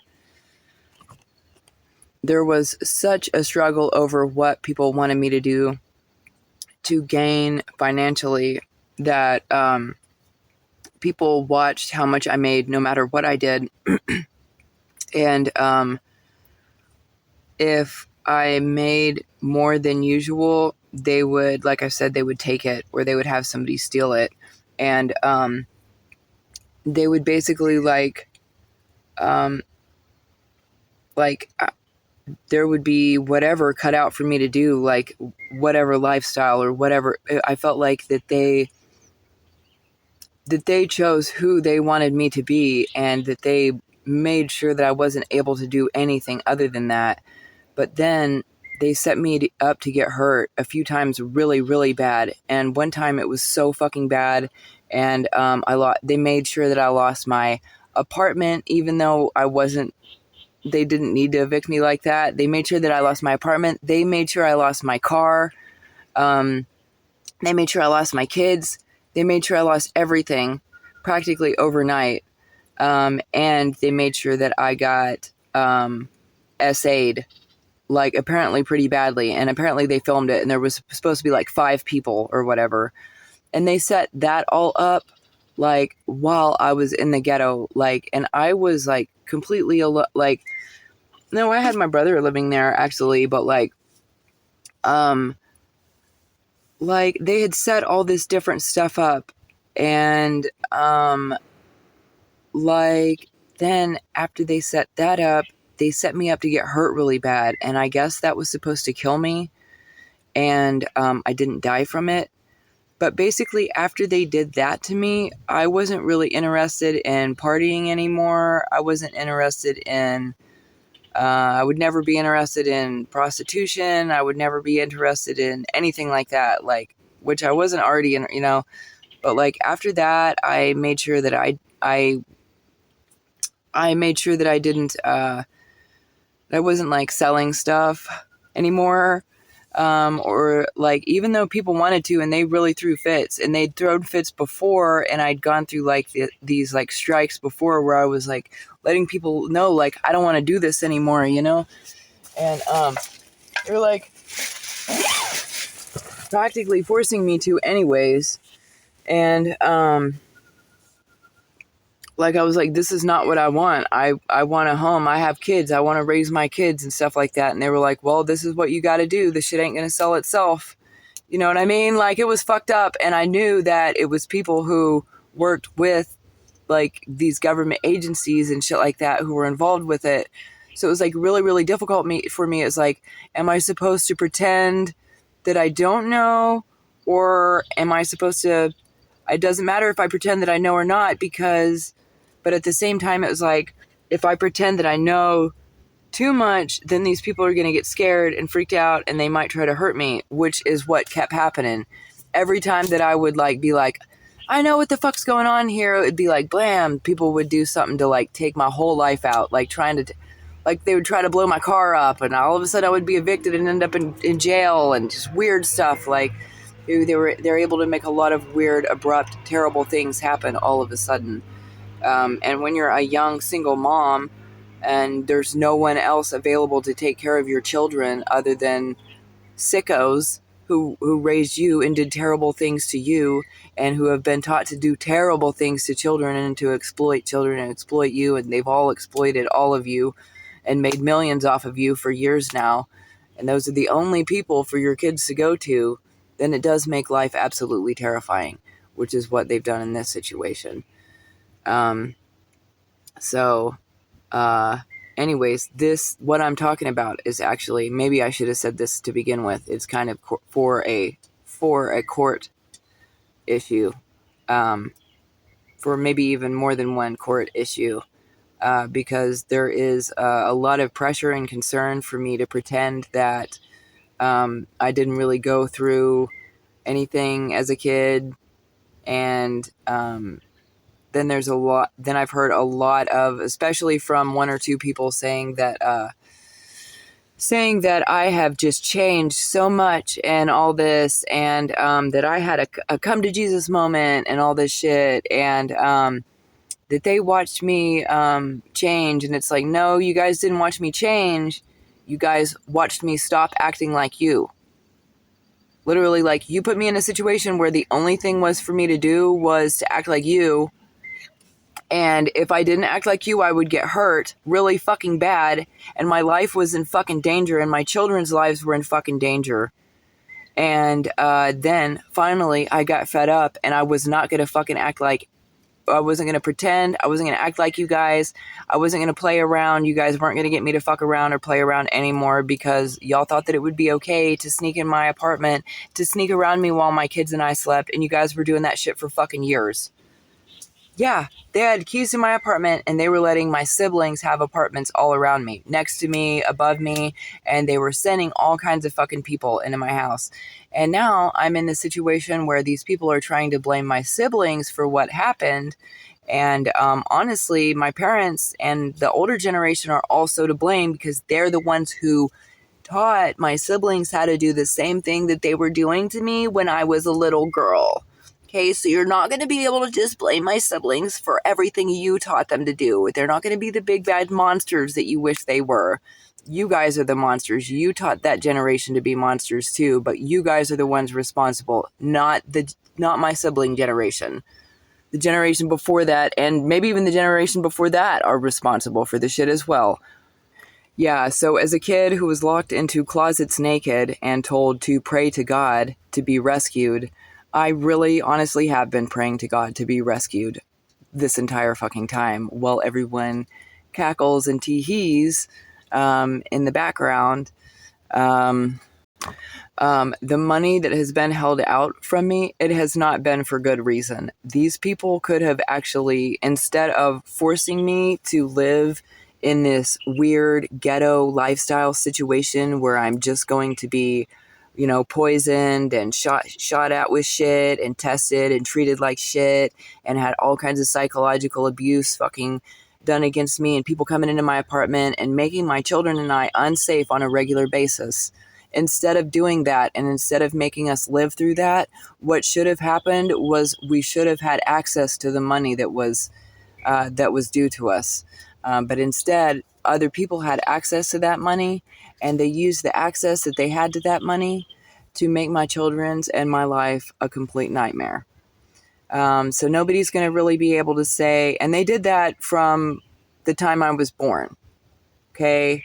And they did that to my children from the time they were born, and it's just been this constant cycle, and they've just kept me and those you know, that group of my family, me and my kids, they've kept us real isolated and separated, and we're all just these real special people that can't ever see each other, and they, you know, They have to make sure that they're completely controlled, like in their own little Truman Show universes, all of us separated like we are. No one can take any accountability for any crimes that have been committed against us in our entire lives. There's not a preacher's son who can take accountability for what he did. There's not a principal who can take accountability for what he did. There's not a dork who used to hang out with my parents who can take accountability for what they did. There's not a parental unit who is willing to step forward and take accountability for what they've done. There seems to not really be any siblings who are willing to really step forward and admit what they've done. Everybody wants to just be all secretive and cody with their little YouTube tarot channels, and no one wants to apparently acknowledge the real fucking pain and torment. Oh, there's a few tarot readers who are acknowledging it, and I really do appreciate them, even though they're supposed to be against me too. But I do acknowledge that when the truth surfaces, that it surfaces, but I don't appreciate when you guys mix the truth with some bullshit. So basically, I tried to speak up and rescue my children from what ended up happening, and everyone who I spoke up to, same thing when I was a kid, nobody cared. And then we were all separated out to make it to where, I'm the only one who would have, stepped in to protect anyone anyway. So as long as I'm out of the picture, then, no telling what could happen, I ended up having my first two kids by people who were sent in to get me pregnant so that they could begin to collect an annuity and Social Security checks illegally in my name behind my back. And so I've heard that they were getting anywhere between $3,000 and $15,000 a month for me, and it was money that was supposed to go to my kids and I, while they kept my kids and I basically held hostage in these Section 8 apartments. And I'm telling you, we were so poor that when the school would send home those little picture things where you can send, however much money and get the pictures of your kids, honestly, the pictures of my kids looked so bad because we're just so fucking poor. And I never had the money for the pictures. It was like one of those. We lived below the national poverty line. The only exciting thing that happened for us is we would get food stamps every month. My kids and I lived real hard, and we lived without. And all these people made sure of that. And there was money that we could have used.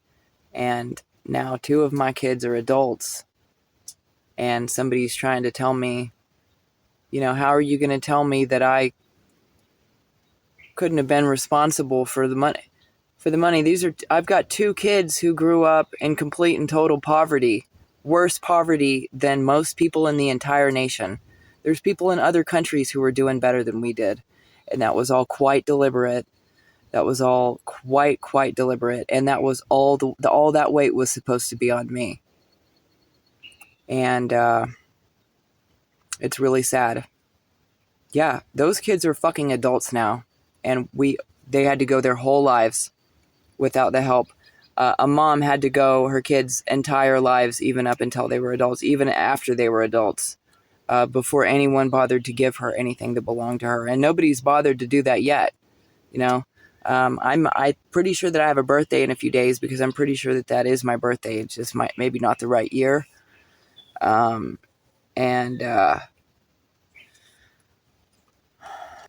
Yeah, there's not going to be any way that anybody is ever going to be able to tell me that I didn't need any that has my name on it or that was due to me.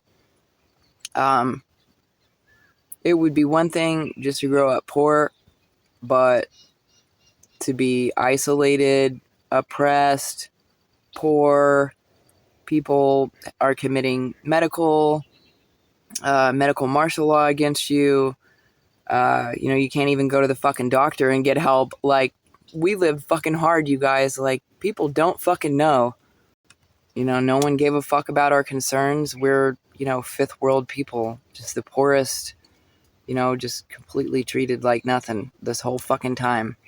Yeah, like anybody who's like tries to be like, oh, you just weren't in alignment, or it's because of something you did in a past life. Anybody who makes a single fucking excuse for the people who held my kids and I fucking hostage in a fucking Section 8 apartment for all those fucking years, for all the people who fucking oppressed us, for all the fucking people that you sent into our lives, all the fucking money that was supposed to be mine that you used to sponsor your own CP rings.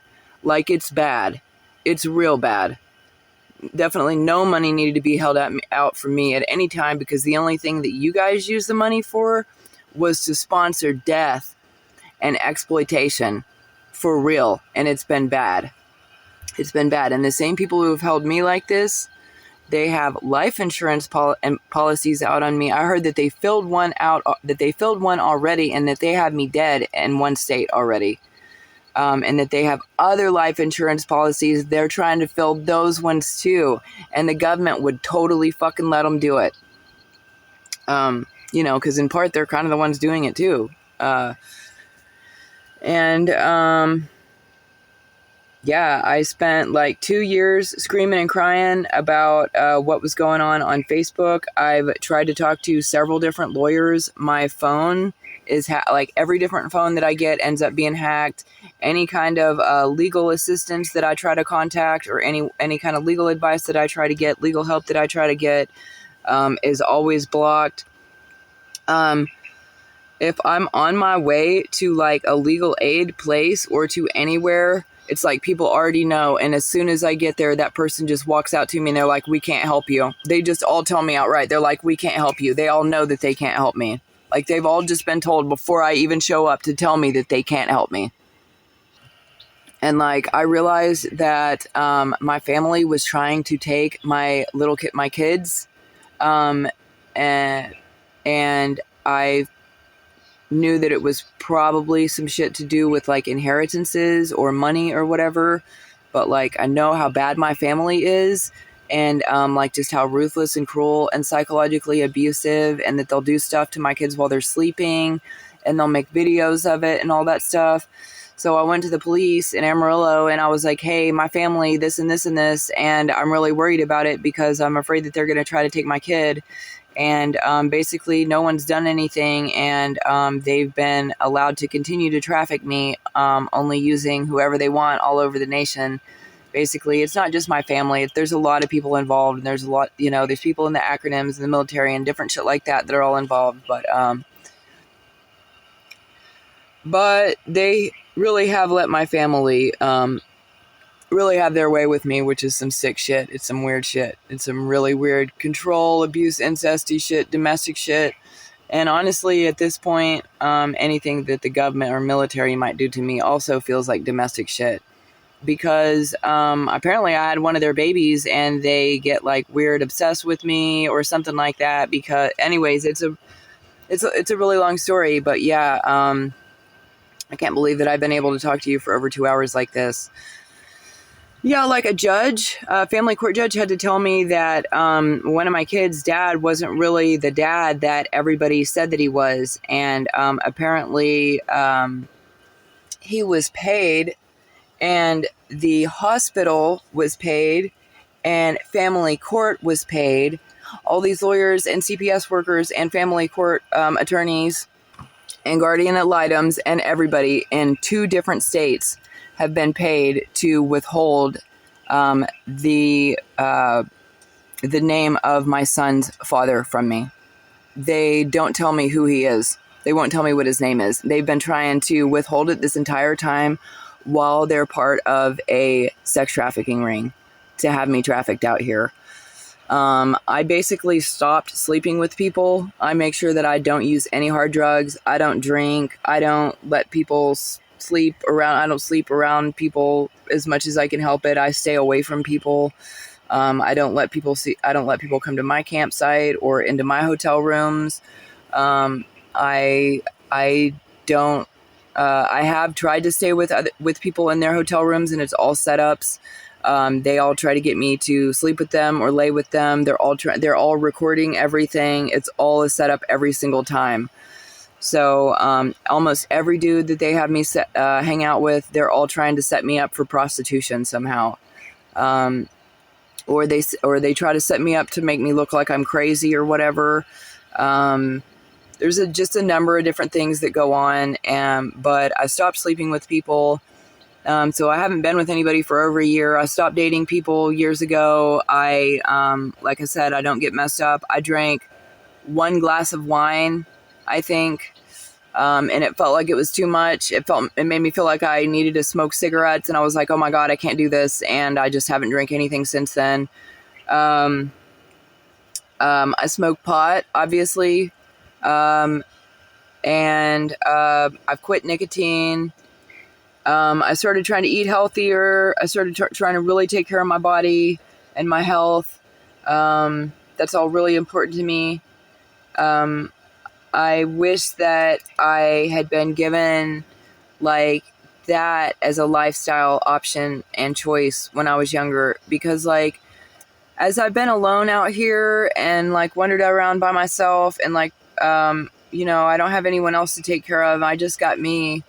I started to like really let myself make the decisions that I would make without anyone else's influence, and without it just being decisions that I'm making for kids and stuff.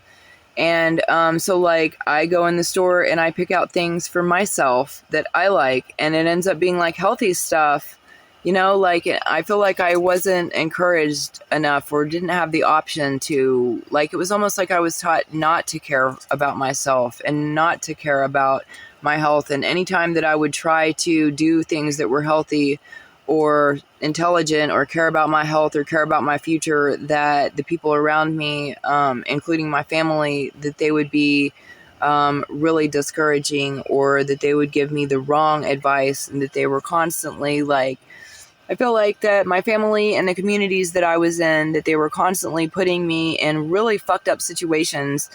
And like this whole time I've just been like, well, it's me, and I've treated it like it's different because it's me.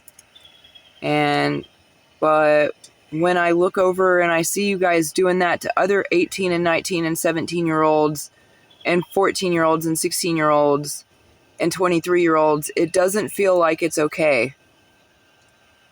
It doesn't feel like there's anything right about that.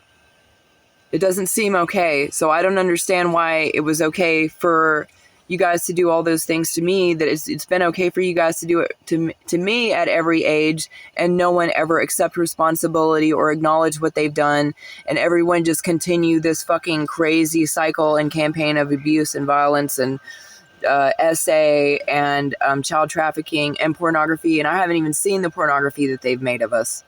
I've never even seen it, but apparently everyone aside from me has seen it, and that people recognize me from all over the world, according to them. They say that so much CP was made, they say that I'm just going to break down and die as soon as they show me.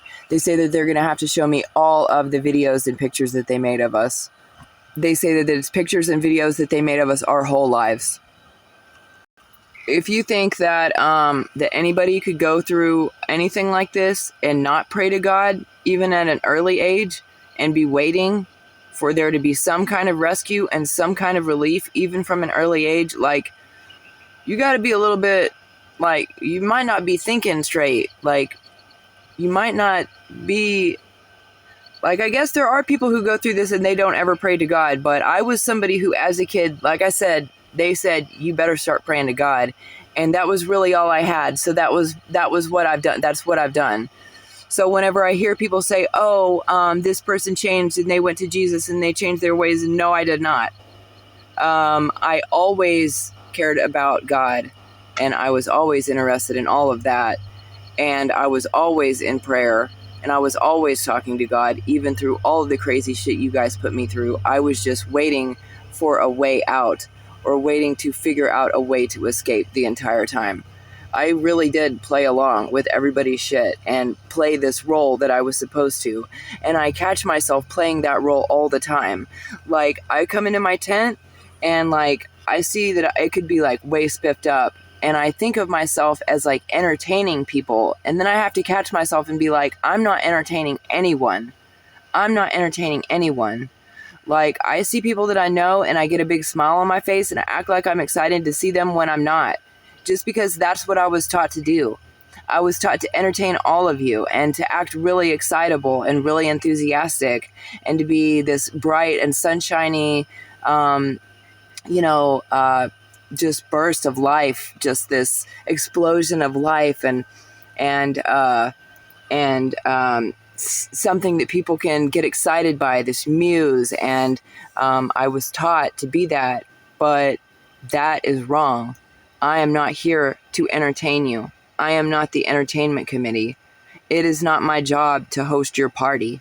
It is not my job to get down on my knees and be a slave for anybody. It's not my job to force myself to endure everything that I possibly can for some douchebags that don't matter.